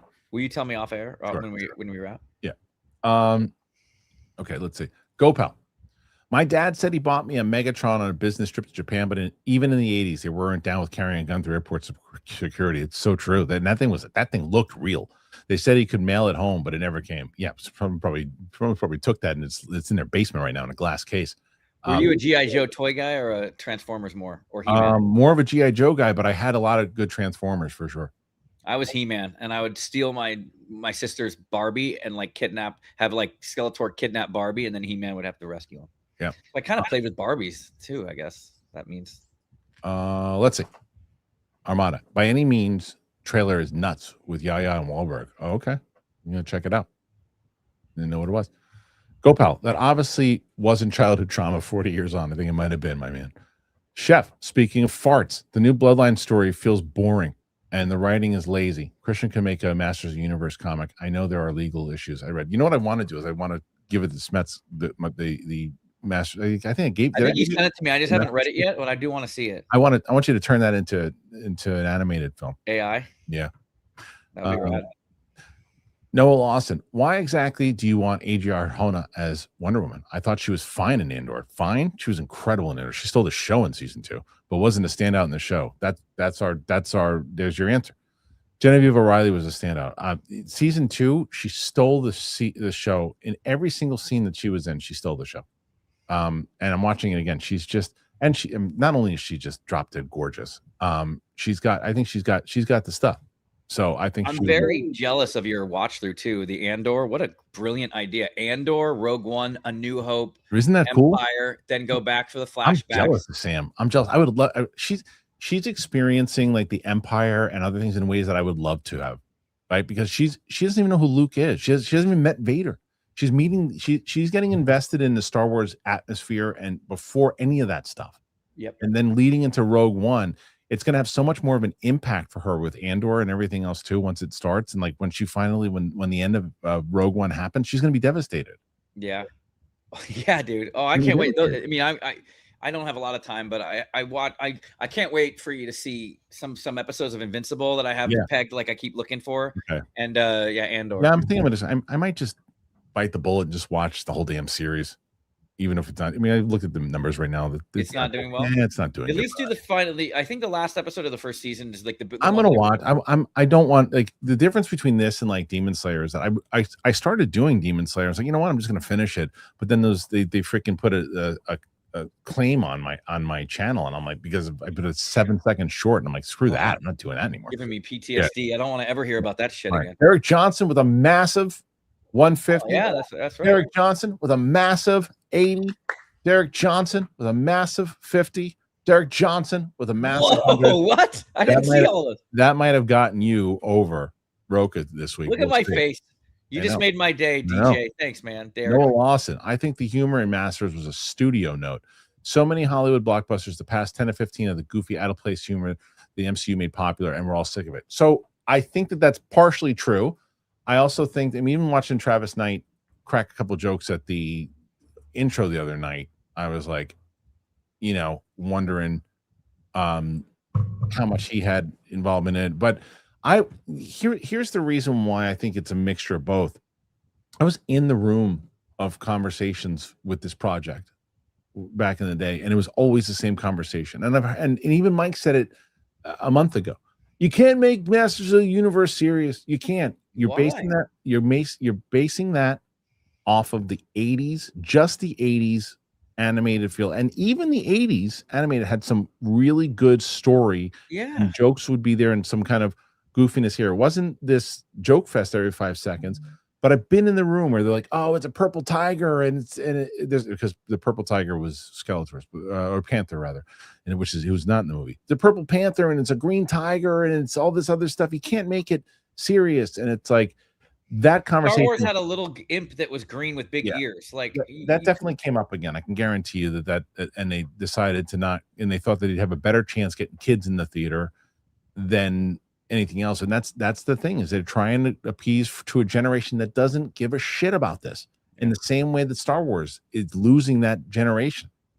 They're losing it. Like more people are going to go, more young generation are going to go see Obsession or Backrooms or Digital Circus. They ain't seeing these movies. I think you said, someone left a comment on one of your shows when I was scouring it for shorts, that like it's in the same vein that like Flash didn't. I remember when Keaton was announced for the Flash, I thought the Flash would make $1 billion, right? But again, the audience that loved Michael Keaton, we're just not there going out to theaters in full force anymore. We're older. Like, no, I think if it was a Ben Affleck situation or or not Ben Affleck, but Christian Bale or any of the others, you know what I mean? Dude, look at the demographics. Look at the demographics of the people who saw Backrooms, and that'll tell you who's going to what movies that generation is going to see.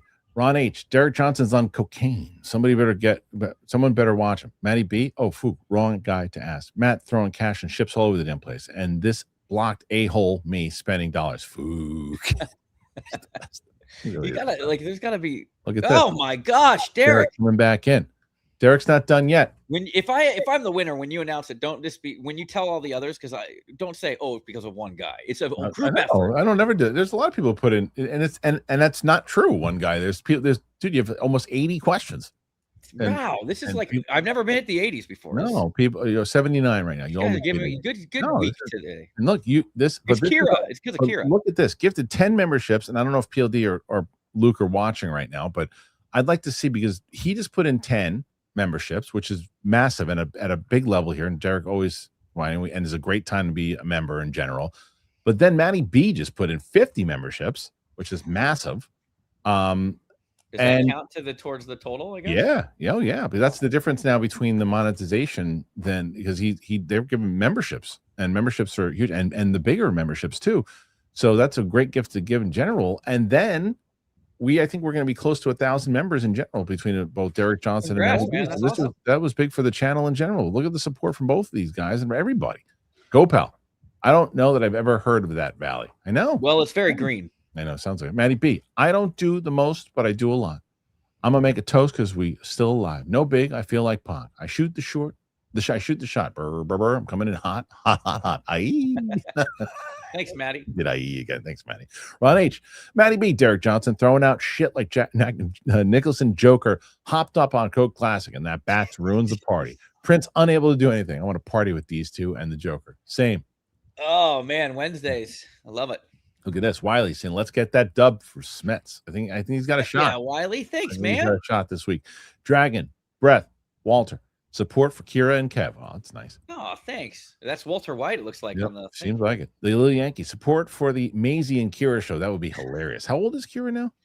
Kira is I'm just kidding. She's 5. So she's turning 6 in September. So you'd have an 8-year-old and a 5-year-old. So that'd be good. Continue. If the Schmoedown comes back, man, you don't think she's coming? I know, I'm sure. For a kids league. Vivi always wanted to compete when it was on. RonH, Dalton, I want you to be cool until it's time to not be cool. I.e. Swayze dog with his hair prime 90s power, and he gets the hot doctor. Yeah, she was pretty hot. Michael D, the bags of pot coke lying around in RonH's home gave him an intervention. Look at that picture, by the way. He said, "Do you see what it is?" I'm an old man now. Sam the Eagle with Rocha's Schmoedown outfit. Oh, he said, "Screw this! I'm going to Disneyland." Sans the pants. It's hilarious. Lincoln West, support for Kira and the Wednesday show. Very nice, thank you, Lincoln. Thanks, Lincoln. RonH, Knight's Tale, Ledger, and this film rocks. It's a good movie. A really good movie. The only thing I didn't like about it was the music. I got to see it again now with new eyes, but I didn't like how it had like modern music in a. That was kind of the bit. Yeah, and I guess it didn't hit me. Yeah. Gopal, I don't remember, was Burton that much of a thing in '89 or just a weird guy from Beetlejuice and the Pee Wee Herman movie? Because of Beetlejuice, people were like, oh, what's it gonna be? Because remember, Beetlejuice was a pretty big movie for that standard. So yeah, man, that's gonna be Burton was absolutely touted. I mean, there's a reason why he got that movie. So yeah, he was touted. RonH, just trying to funk over Rocha, okay? That's all. All right, fair enough, Ron. Big Bang. Trust Kinberg to make the trilogy, Rebels co-creator. I've been kind of adamant on this. If he's writing the treatment and producing it, and they bring in screenwriters and 3 hardcore, really good directors who will also add some creative input to it, I'm all for it. I think he knows that side of it. If they're letting him run full force with it, I think that's a recipe for disaster. Just promise me, whoever fucking makes it, that there is a thread line between 1, 2, and 3. Right. You better 10, 11, and 12. You better know the last fucking scene of episode 12 Well, before you 100%. shoot the first frame of episode 11. That's 10. why I'm encouraged with him, because apparently that is the case, that he has that idea. And the other thing that I hear from him is that he wants to do like the Andor really involved characters and storylines. And if that's the case, then, you know, we'll be in good shape. RonH, fucking Walter, bedside manner, douche. I don't care, Chuck. You tell that kid in a better way. Haha, he's a kid. Or wait, an AI. This is where I wish you had the Schmoebot again, or whatever it was. To hear his Big Bang. Starfighter rumors are underwhelming. Kid to Ray. I mean, I heard that too. I mean, that's been a rumor forever, that basically they're going to take the kid to get him to Ray. Yeah. That's been a rumor forever. The question is, what's the meat in between? That, I mean, you know, what's the meat in between? And set it, and if I want, nothing was set up at the end of Mandalorian and Grogu. It was just it was another thing too. Sorry, I keep going back on it. I really was bummed to miss last week. You could tell when like episodes were like, it's like Moana 2. That was 3 or 4 Disney Plus episodes. They made it into a movie for a cash grab. There's a part where Mandalorian gets kidnapped and they cut to black. Like that's where the logo would be and the text directed by, and then you know where the next episode would be. Like you could almost see the episodes. PLD is trying to contact us because his computer is on. You have to do a super chat, PLD. Support me. You should. He said that they reminded me how Maybe this works. So competitors submitted 2 wheel slices, and then writers picked the rest and showed them 30 minutes before the match. Yeah, they could catch up. Funny story about wheel slices. It was my first lesson in to shut your fucking mouth. I'm playing Hector Navarro, and I see Who Said It is on the wheel. Yeah, and I was like, oh, because we've been watching them, always hate Who Said It, and I look over to Kaiser. I'm like, fucking Who Said It? And I like stop and I look over at Hector, and he's just looking at the wheel, but like he heard me be bummed about Who Said It. I don't know if he knew going into that Who Said It would be hard. Maybe he would have given me something of strength. So of course I land on opponent's choice, and what does he do? He moves it right over to Who Said It. Yeah, that's when I knew. Shut your fucking mouth. Shut your mouth. Yep. Smog tried watching Marshalls as a Yellowstone fan. Yikes! I never seen it. I haven't seen any of those, by the way. Any of those. Well, the old school, I'll tell you. I just have no time. 1883 and 1923 are awesome. Awesome. Cool. Yeah. RonH, Bubba wants to fight in the street. I say no. Yeah, don't fight. Big Bang. How likely is Amy Adams, Mara Jade in Starfighter? 0% chance. I think it's a 0% chance. Because of the new rumor. But how cool would that be? That's a way to change things up. If you really want to, not if the new room. Well, yeah, I can't say anything. What about Amy Adams? No, just like the amount of screen time. Well, maybe the amount of screen time she could be. Yeah, it would be rad. Do it. No, they did it with Thrawn. Let's say she's got a Drew Barrymore type performance in Scream, right? Like she's in it and she's out. But if Mara Jade was actually, if we found out that her and Luke, and that was actually the first thing people are going to go is, oh my God, we're doing Luke Skywalker again as a kid. This is Luke's kid. Sure, let it be Luke's kid. Yeah. Let's see what happens with Luke's kid. And then you got it, and then that's what's going to happen. You know what? Let it go. Let it fly. The verbiage they said that Kinberg's doing a Skywalker saga 10, 11, and 12. Skywalker means you're going to have the bloodline. What if this kid is Luke's kid? I don't know. Let me tell you this. I don't think that any of this is true. I don't think it's going to be Luke's kid. But what if it turns out it's Luke's kid with Mara Jade? Then the whole freaking new trilogy is about Luke's kid. Yeah, because there'll be a time jump, right? So Starfighter is Luke's kid. You don't find out that until the end, right? And then the new trilogy is they grow up. It's like how you go from Jake Lloyd to Hayden, and you get a good actor to be the new thing. And I'm gonna sub this out and edit it without context, so everybody's gonna say. But from what the only thing is that George Lucas did not like Mara Jade, and whatever George didn't like, Filoni won't do. So probably not gonna happen. Should they make the kid Luke's grandson? I mean, they could do that too, but then who's Luke's kid? Yeah, that's the whole thing. He's banging everybody in the galaxy, huh? No. Nathan Drake, Smets. Do you know which team wanted the name Pants Option? You know what my guess was, but then you said it was a male and female team. But I thought my guess was going to be like one of the early Shazam pitches. No, you know what I mean? God, I can't even imagine what their early pitches were. I don't remember. You have to text me that. Mike Joyce. Kevin, did you hate Filoni's tiny cameo too? First one was a tiny cameo. He was in it twice, and he wore a fucking cowboy hat. I hated it. I hated it. I mean, I didn't hate the movie. The movie was fine, but yeah, dude. And then he gets to say like one of the most key lines. I forget what it was in the X-wing, and I'm like, give that to someone else. You run, like you said, you run Lucasfilm. Why are you giving your? He has a line in the X-wing that I think is like it was a key, like, oh, they blah blah blah. Like that. Give that to someone else, dude. Right, saving budget. Yeah.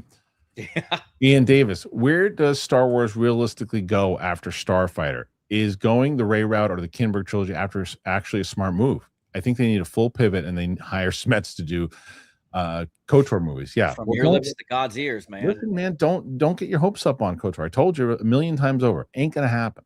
PLD did send me, and I know he's not here, so he can't help right now. He did send me a link where Favreau was like, "Oh, Filoni told me that I can incorporate things from KOTOR and stuff." So I don't know if that's the new. It has nothing to do with anything. He's always pulled. People have sent that to me too. Okay. I'm not telling you that he's not going to pull things from things. He's pulled things never from. do KOTOR. He's not going to do a full-on series or animated. He should, and maybe that changes. You can make it. You can never say never is never. Maybe finally enough knocking on the door. But again, when I hear things flying around in the sky, is that George wasn't a fan of the games and the videos and the books and all that stuff, and so Filoni has to carry that over for some reason. And shit, man. Let's keep going. Well, I do believe that they took K2SO, the droid, and I do believe that was shades of HK-47. Yeah. They're gonna use stuff, and they're not like just ignoring it. They cherry pick stuff for sure. Star Wars trivia from Brody Bruce. Where did the pronunciation of the AT-AT originate? I don't know. All terrain, all transport, or whatever the pronunciation. I don't know. I'm sure. Sam, red carpet talk. Is the trial of JTE video scheduled yet? Discord admins are considering Schmoedown Vault watch-alongs. A head up on drops might help admin better plan. Well, so here's the way. Here, I'm going to tell you, this is the easy way to do this. Good question. It is a good question, but I'll tell you right now. I'm dropping them every day. So I'm posting right now, and I don't know who did this, but God bless them. When you go to IMDb, which I'm posting in, you literally have this is a IMDb link of every Schmoedown match of the order when it came out. I'm going to be posting it in that order. Now, the trial of JTE will probably be on either the same day or the day after the Ellis JTE match. It'll probably be on the day after because that's when it happened. And then whatever that match is that followed. So it's JTE versus Ellis, and that's where the controversy happens. Then the trial will happen as a separate video the next day, and then whatever the next match is leading into it. So you can follow if you want to know a schedule or heads up on drops, just follow that schedule. That's how they're going to drop. Yoshimitsu. So glad to see Kevin back. Weird, busy week here, so I had to join late, but I'm looking forward to rewatching the rest of today's show. Enjoy it. We're on Spotify, Apple Podcast, all of that. I appreciate that. Yoshimitsu, I'm not ignoring you. I'm just doing a work message. Yeah, that's fine. What are some favorite Schmoedown moments? There are many great ones, but my favorite will always be Nos deflating Bibiani's beach ball. That was a good one too. You know, I use the Nost thing for. There's a gift that there's so many great Schmoedown gifts, but there's one where I think he's playing Bateman and somebody else too. And Nos does this. Bateman throws some joke out there, and Nos looks at him and goes like this, Kevin. He goes, "Good one," and turns back around. I use that all the time. Like you still get people like, whatever it is, 7-8 years later, it's like the Eminem thing. It's like, trolls will be like, okay, here goes. If I post something in Masters Universe, oh, busting his ass being a Star Wars fan. And it's like, okay, good one. It's like, you got to come up with something new. It's like, I get it. 3, 4, 5 years ago. Yeah, I get it. Yeah, I deserve it. Keep it coming. But like, come on, I got to get something new. And it's like, so good one. I use it all the time. It's my favorite. So, but that's a good moment for sure. My favorite Schmoedown moment, not counting anything that I did. I was really happy as a friend of Rachel when she got the strap, when she won the interview. Oh yeah, I love that moment too because it captures a time of my daughter's life. Like she's like, my daughter was probably 7 years old when Rachel won the title, the IG title, and she's in the interview with her, and it's so great to see that again because my daughter is like almost my height now. She's super tall, but she's but yeah, so that was a nice moment. There's a lot of great moments. Rocha winning the first title was pretty big too. That's a huge one. Well, obviously in that look that he gives. Yeah. Ryan S. If RonH is Gary Busey, I wouldn't be surprised. I'm gonna start reading RonH's super chats as Gary Busey. Yoshimitsu. Yeah, you should. That's what I was wondering. If you have a voice, you need to pick out a voice. I'll do it. He's got one coming up. Also, Kate Mulligan's "They Should Have Served Food" song at the draft. That one, to this day, Ellis and I still argue about that. Do you like there was, I think it was, I love Kate draft Mulligan. of the awards. She's the best. The draft of the awards, can't remember which one. The first time, Yeah, I was wasted that draft. The first event that we had at I think it was the awards. We had food and we had stuff at it. The second one we did not, and I was like, they don't need food. They can go down the street. I'm like, dude, people are gonna be shithoused, and people were shithoused and not hungry. happy, but there was It was a combo of awards and draft. Just so you know, the awards were right before the draft. Both. Okay. Yeah, dude. I remember, but yeah, we were dying. Yeah, it was. I was not we still playfully argue about that. RonH, Labyrinth. Me and Jennifer Connelly in a big maze. Hell no. Stupid. Hey, you're so stupid. Baby bro in trouble. Who did that? And Bowie Bulge. Help. You got to do that voice now from now on. Hey, well, Ron, you're forever Gary Busey now. Mung K first. Any thoughts on Lucky Strike or Young Washington? Hear about them? Interested to hear. This is one of those movies that you're gonna hear some more stuff. Yeah. Yoshimitsu. Smasher's surprise return post-cancer battle was one of the most emotional moments ever, though. Really felt that one. It was, that we worked on that shit forever. And I have the voice memo. I gotta send it to you so you can put it on the show where you pitched it to me right after I told you I had cancer. You left me a long message, and to intercut what really happened with your voicemail 6 months or 9 months prior saying this is what we're gonna do to stay strong and fight. I can get like teary-eyed thinking about it because you word for word, and that's what kept me going. That's what was like, dude, I didn't realize like how in danger I was of like dying. Like I was really up against the ropes, and I never thought of that. I was like, no, I'm going to come back as the Smasher, and it's big, spectacular in 2 years or whatever it was. So yeah, I agree. That was a great one of moment. my most special moments aside from my daughter being born and stuff. It was a great moment. You called it. You literally left a voice memo telling me it. I'll dig it up. No, yeah, please. Nathan Drake. Did Copster demand to be stopped calling cops? He didn't demand it. It's like I think he grew out of it. It's like it was his nickname that he had before he was on the show. Like I think it was like a baseball nickname or something along those lines. Like when he used to introduce himself, he would introduce himself. You listen to that phone call. That's what he would do. And then he's doing more things now. I think he works for Fandango and is producing stuff. And so he went through he's doing different things. So I don't think that's in demand. It's in the same way that, I think, not the same way. I was going to say, well, Mance didn't want to be called the cocaine donkey, but I think the cops just grew out of it. Yeah. And it was also, but I had to give him the nickname in the first match because everyone's referring to him as that, but I put his full name in there to show those dudes were always nice. The Wangers were always nice. I wanted to show respect to the fact that, I'm very aware that that's not what he goes by anymore. So I wanted to make sure that was in the title. When I came in and I wanted to be the assassin, and you were like, "No, you're the Smasher. Get it? Smasher versus Crusher one day." And I let you down, dude. Don't tell Peter, let you down. I know. Keela, Iris Garcia, no spoilers, but when the table was cleared, shock and awe, even the announcer, Schmo, that was probably one of my favorite moments too. That's the 5XXXX. Don't mention who it is because that's actually a great thing too. I got to be careful in talking about spoilers now because people are going to be watching it. But that is an amazing moment. That happened again in the free for all, like not to that extent. When you look at who was on that table when that happened, it was extraordinary. Yeah. RonH, Smets. An older winter soldier, still hotness to the ladies. Smets with great power, okay? And Kristian, well, you stay like the Fonz. An older winter soldier? I feel like he's my same. Well, maybe I'm a little older. I'm old. Dragon Breath Walter. Smash is my inner geekdom best of all time. There you go. Thanks. I appreciate it. Why haven't you had Finstock on? Good luck locking him down.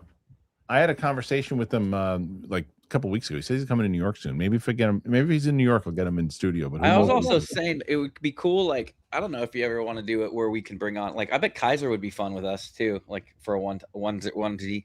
Yeah. A couple times. He's fun. Let's see. Maybe on a week where I don't I'd love to have Kaiser on. Kaiser's one of my favorite people in the world. Derek Johnson, 10 more memberships. Look at that. Thanks, Derek. Derek's the man. RonH. Derek's actually my it's my burner. Shooting him? Yeah. Yeah, it's my Demon- wife's in the other room doing. Demon Slayer is amazing. The season 1 finale is a twisty, twirly Japanese mansion. The big bad straight up kills his people. Even if you don't react, if you can just watch the One Piece coming. Thank you. And then you gotta interrupt some of these with a big puff. You should. Armada, what's the last time you talked to Greg Miller? I had really not a lot of interactions with Greg Miller. I had more interactions with Nick Scarpino when they're in, but I mean, when I talked to Greg, very nice guy. But I haven't talked to him in probably 10 years or something, or whatever it was, 7-8 years when he came in for Schmoedown. Yeah. Smaug, support for the Smeta, done in Jack O'Connell voice. Jack O'Connell. Why am I blanking out? He was in Sinners. Smeta. Oh. Yeah. Thank you. Joey, which Hanna-Barbera cartoon do you think would have the best chance of successful cinematic reboot? I got the Black Star. Is Black Star? I was the voice of Johnny Quest in only one Johnny Quest property called Johnny Quest versus the Cyber Insects. That's fun. And I got to sit next to oh man, he played Haji. He's super another famous voice actor. Ralph. Oh man, Macchio. I forget. Huh? Not Macchio. Johnny Quest would be cool. Yeah. If you did that like seriously, and you got like one of the upper coming kid, like Tom Holland back when he first did Spiderman, could have been a great Johnny Quest. Legend MM600 1 out of 10. What do you guys think about The Labyrinth? The Labyrinth or Labyrinth? What's The Labyrinth? Don't know what The Labyrinth. We're talking about Labyrinth. We're talking about David Bowie Labyrinth. I'm gonna go 9. I love that. 9 for sure. Love that. One of my fun. That's fun. Andrew Sanchez. Is there a reward for winning the week or just bragging rights? Also, game 1 tonight is winning. Bonus. Inner Geekdom belt is what I get, Andrew. Right. That's what You get a bonus. You get a bonus. So yes, that's a reward. Fiona George. Hey guys, by the way, a Shania Twain biopic has been confirmed in the works. Who could you see playing her? Oh my god. I don't know. I don't know when it comes to Shania Twain for sure. Legend. I'm not going to say that I would. Well, I'm going to say I'm like not a fan. I just don't. Zendaya, she does everything these days. I know she could. I don't know. That's a great question. You got to have someone with a voice. Yes, of course. You got someone who's going to. Who was someone who was a shockingly great singer that couldn't believe could. I mean, I don't think it would work, but I mean, I didn't know how good of a singer Anne Hathaway was. Hathaway's a great singer. I don't think she could play Shania Twain, but I'm just saying. It'd be interesting to find out who it is. Brody Bruce, Kenner toy commercial. What's that? Were you in that Kenner toy commercial? Kenner toy? No, I was not. I've never been in a Kenner toy commercial. I was the most money I ever made as a kid actor. I counted it. It was like 15 frames of a Toyota. I get out of the back of a Toyota, and my mom hands me a catcher's mitt, and that like paid my way through college. It was crazy. Wow. And I was like in 15 frames. I played during the Super Bowl. You can't even see me. Smaug. The Phantom Menace making of Doc is one of the greatest comedies of all time. The reaction from the crew to the first screen is sublime. Oh no! Have you seen it? Like when they're in the theater and it's like this? No. Like, yeah. And they're not saying anything. And Rick McCallum is kind of like, yeah, I've seen it. He's so right. Yeah. Yeah, I've seen it. Armada, Battle Beast is crazy, right? What is that? I don't know. Battle Beast. Is that from He-Man? Probably He-Man. Oh, yes. From Invincible. Yes. Super crazy. I know exactly. Okay, yes. Battle Beast is nuts. That thing could be, I didn't realize that was his name. That thing you didn't need any backup. Battle Beast is the craziest character I've seen in a long time in a show. I want to see more of him if he shows up. I really can't wait till you see, and I'm sure the chat can agree. Certain moments. Have you heard? You've heard of? I'm not spoiling anything. You've heard of? There's an episode that's gnarly, right? I mean, I think every episode is gnarly. I haven't heard anything in particular. Well, man, there's one where it's like for fucking 45 minutes. I remember I only watched like 2 episodes of that season, the first one and then that one, and I was sweating at the end of it. I was like, dude. Well, Maddie B says a sequel, Cocaine Donkeys in Space. Yeah, it would be great to have him voice somebody. Armada, I want to see how green RonH Natural Valley really is. It's probably very green. My Star Wars idea for a new Star Wars trilogy, and possibly distant and thousands of years from the New Republic, new beings, new planets, new tech. Williams lacks score throughout, main premise, an old empire, not an empire we know. Trying to battle against ancient enemies in the stars. Many have powers, strong and weak. No Jedi. End of CH1. An ancient beacon activated. An old ship appears. Looks like an Imperial destroyer. I love it. Thank you, Ron. It's a good one. I like that. Ron, I thought you were going to stop at No, 1 out of 3 and forget the other 2 parts, but that's No, awesome. it's good. You got 1, 2, 3, 4 left for now with 100 super chats. Look at that. Casey, I know an episode. I saw I saw the first 3 of season 1, and then the last, whatever the episode I'm talking about. Yeah. I just never got to it. It was just a tough time for me, but I get it. I know I need to actually watch that show. Go, pal. Gracie Abrams for 90s Shania. Maybe. I don't know. I'm always bad with the casting. You're still the one I want. No, it's Sparks. Would you revive the Schmoedown if the vault does well? I mean, there's always a possibility for anything, right? So the goal of creating that channel is that a new audience finds it. And as Kevin said, what would be the likelihood? And Kevin and I text every day about the algorithms and other things about this thing. First of all, that channel is not, it's 1,000 people on the subscribers. There's no monetization on it yet. That channel would have to do well, both monetarily. That channel would have to pick up sponsors. That channel would have to find a brand new audience. And that channel would essentially have to find the audience that it had when it was at its height. You know, like because when it was on Collider and it was doing all these views, and once you get into the pandemic and digital age, so it just hit the views. And I know there's a lot of people who like the digital age. I get it, but it just wasn't the show, and it took away a lot of the audience. And by the time we got back to Titans, it's just too long. So if the audience is there and it finds it, and new people find it, never say never. But no, here's what I would say to you too. There's never been a more likely scenario that it could happen than now. But the last 4 years, it was there no chance. Yeah. So that now that there are, I always call it with Kristian, lottery tickets out there. Every day there's a new lottery ticket. If the momentum starts to build, I'm not speaking for Kristian, but like he's not going to ignore it if the thing suddenly goes viral. People won't ignore it. They'll reach out to him. Let's say by the time we post season 3 and Rocha and Merle is airing, and somehow we've hit 700,000 subscribers on that channel, and it's got people watching it all the time. And what is this show? I never knew about this show when I was running. Sure, there's a possibility, because then there's momentum. Anytime there's momentum, like Kevin said, I wouldn't ignore it. But this channel, what it's meant for right now, today, it's not for that. What the channel is meant for is for people who have just never seen it before, want to watch it from the beginning, or hardcore fans who just want to get a chance of watching it again and reliving it. It's not for the douchebags who are like, oh, it should be there, and look at it, he's changing it all again. Fuck them. If they ever watch the show again, I couldn't give a shit. It's for people who have a place for it to watch again, see it, relive their favorite moments, be a part of it, and discover it for the first time. That's all it is. Kristian's actually taking a better stance towards his Schmoedown channel than Star Wars is towards their movies. Yeah. Star Wars just focused on the old fans and not trying to get the new ones in. I want everybody to discover it. That's but the question is, will the algorithm push it?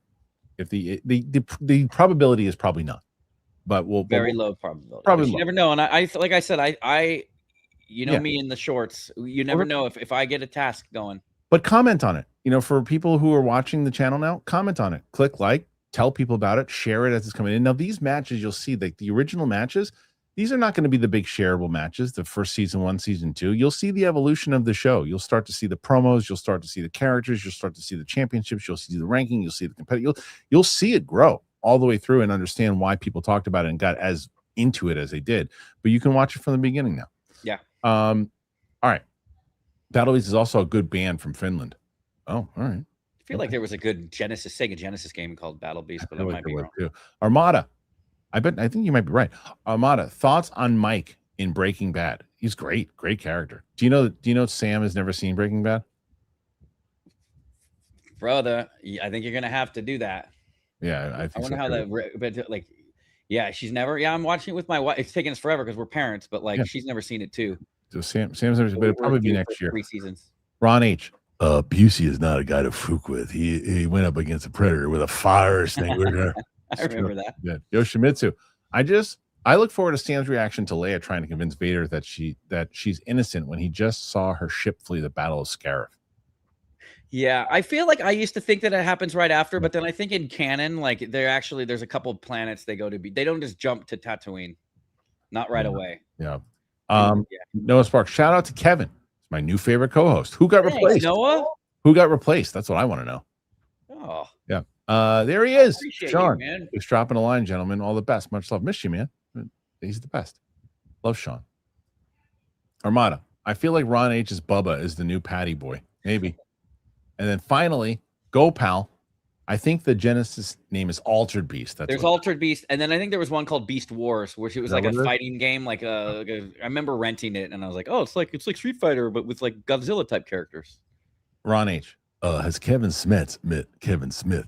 If so, what did Smith think of Smets? If they didn't meet, why not? Smets cool. Smith cool. Smith cool. I have one true story. I never met him, but during my cancer treatment, I watched Jersey Girl, and I know that movie gets a lot of shit, but that movie has a scene where they take a birth, and it's a scene of joy, and spoiler alert, and then it turns into a scene of like horror when the mom dies or whatever. But there's a part where he runs up on stage and her eyes light up because he makes it on time to do Sweeney Todd, and I took a picture of the screen and I tagged him, not thinking he'd ever see it, and I said, Jersey Girl, one of my favorite moments is when the girl's eyes light up. It makes me can't wait to be a girl dad or whatever. And he retweeted it and said, thank you. That's pretty cool. So, what's funny is that I do this often. Kevin and I were going back and forth about things, and I use voice text. So I'll go text Kevin Smets, and I send this whole thing. Kevin Smith writes back. He goes, I think you texted the wrong Kevin. And I go, yep, sure did. And he's like, you don't know what the fuck I'm talking about. I didn't know what I'm talking about. But the other thing, I don't know if have we talked about the Greg Grunberg video? I have it. I think I still have it. Do you still have it? I still have it somewhere. I got to dig it up. I probably have it somewhere, but we should talk about it, which is great. So, Greg Grunberg, who all-time moments. It's the best. Greg Grunberg, was actually for one of the. I think it was a Collision. I think it was Collision. Gave us his studio. He was a fan of the Schmoedown. He would watch the Schmoedown. He reached out to me, and he wanted we basically ran Collision from his studio. That it was really cool. We're hanging out with Greg and everything too, and I told him about Kevin's story, and Greg sent me this video. He was like, check it out. And it's from, and it was from Greg. And I was like, well, I don't want to watch the guy's message. It's to Kevin. So I was like, cool, I'll send it to Kevin. He goes, did you watch it? And I said, not the whole thing. And he goes, watch the whole thing. Yeah. So Greg starts out and he's giving this message about Kevin to recover, whatever, too. And at the very end of it, J.J. Abrams pops in. Dude, J.J. Abrams. Yeah, and he pops in wishing Kevin. And the two like, hey, it's J.J. Hey, Kevin. I know, like in this thing. It was super nice. You're an all-time. That was an all-timer for Greg Grunberg. Like, it was nice. He didn't have to do that, and J.J. didn't have to do that. And for them to send me like that, it was like right after my cancer. It was great. Beast Wars is the animal line from Transformers, says Yoshimitsu. Thank you. Ron. And so, Hollywood, you watch it yet? Huh? 30 mins. No, oh my God, I'm over 100. 109. I've never broke 80. So you weren't listening to me before when I said 100. You just ignored me. Sorry. Yeah, sorry. Yeah, 109. It might have been when I was doing. But I do think that you're gonna be in the lead right now. I think for sure. So we shall see. We shall see.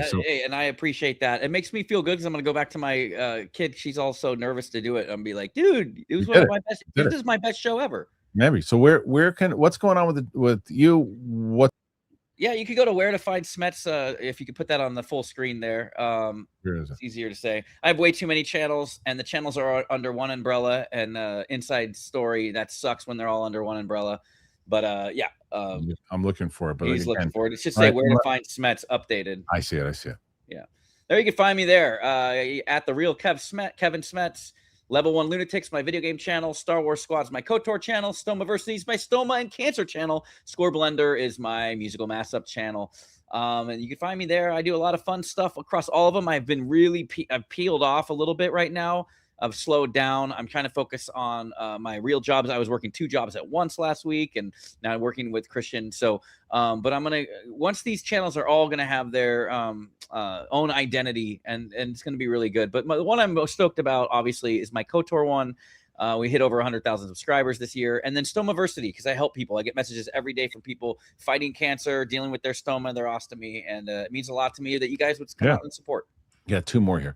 Yoshimitsu, we're just happy to see you back, Kev. Totally. I was only gone for like a week, right? But yes, thank you. Yeah, sometimes I might not be every week, unfortunately, with work, Don't tell me that. Smaug, need a Fleetwood Mac biopic. So many banger tunes. Indeed. Yeah, that'd be cool.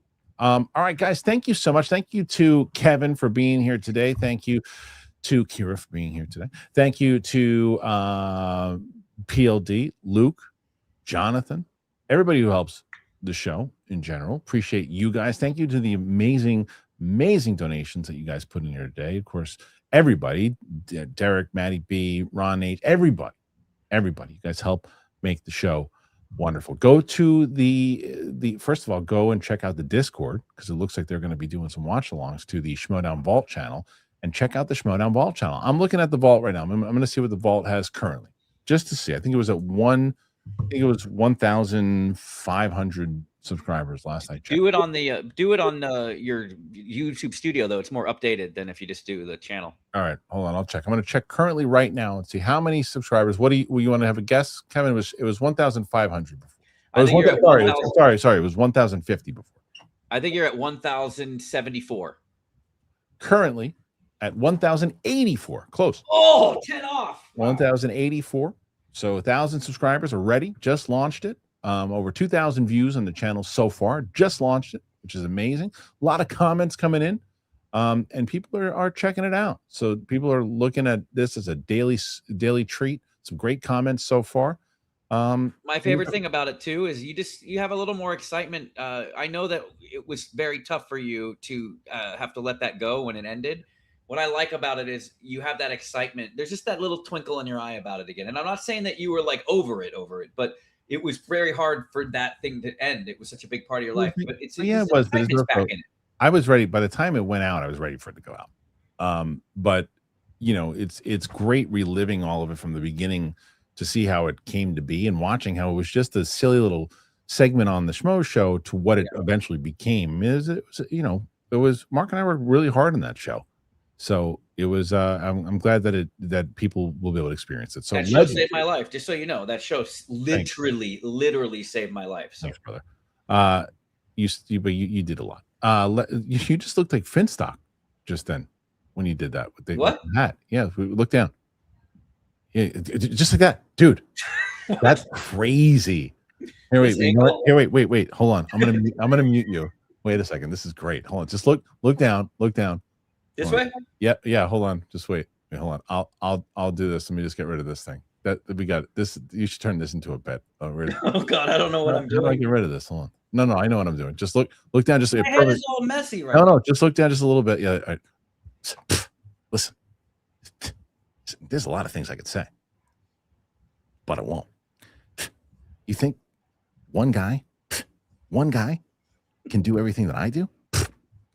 You need 3,000. That's what I do. All right, everybody's. I'm glad I washed my hair today.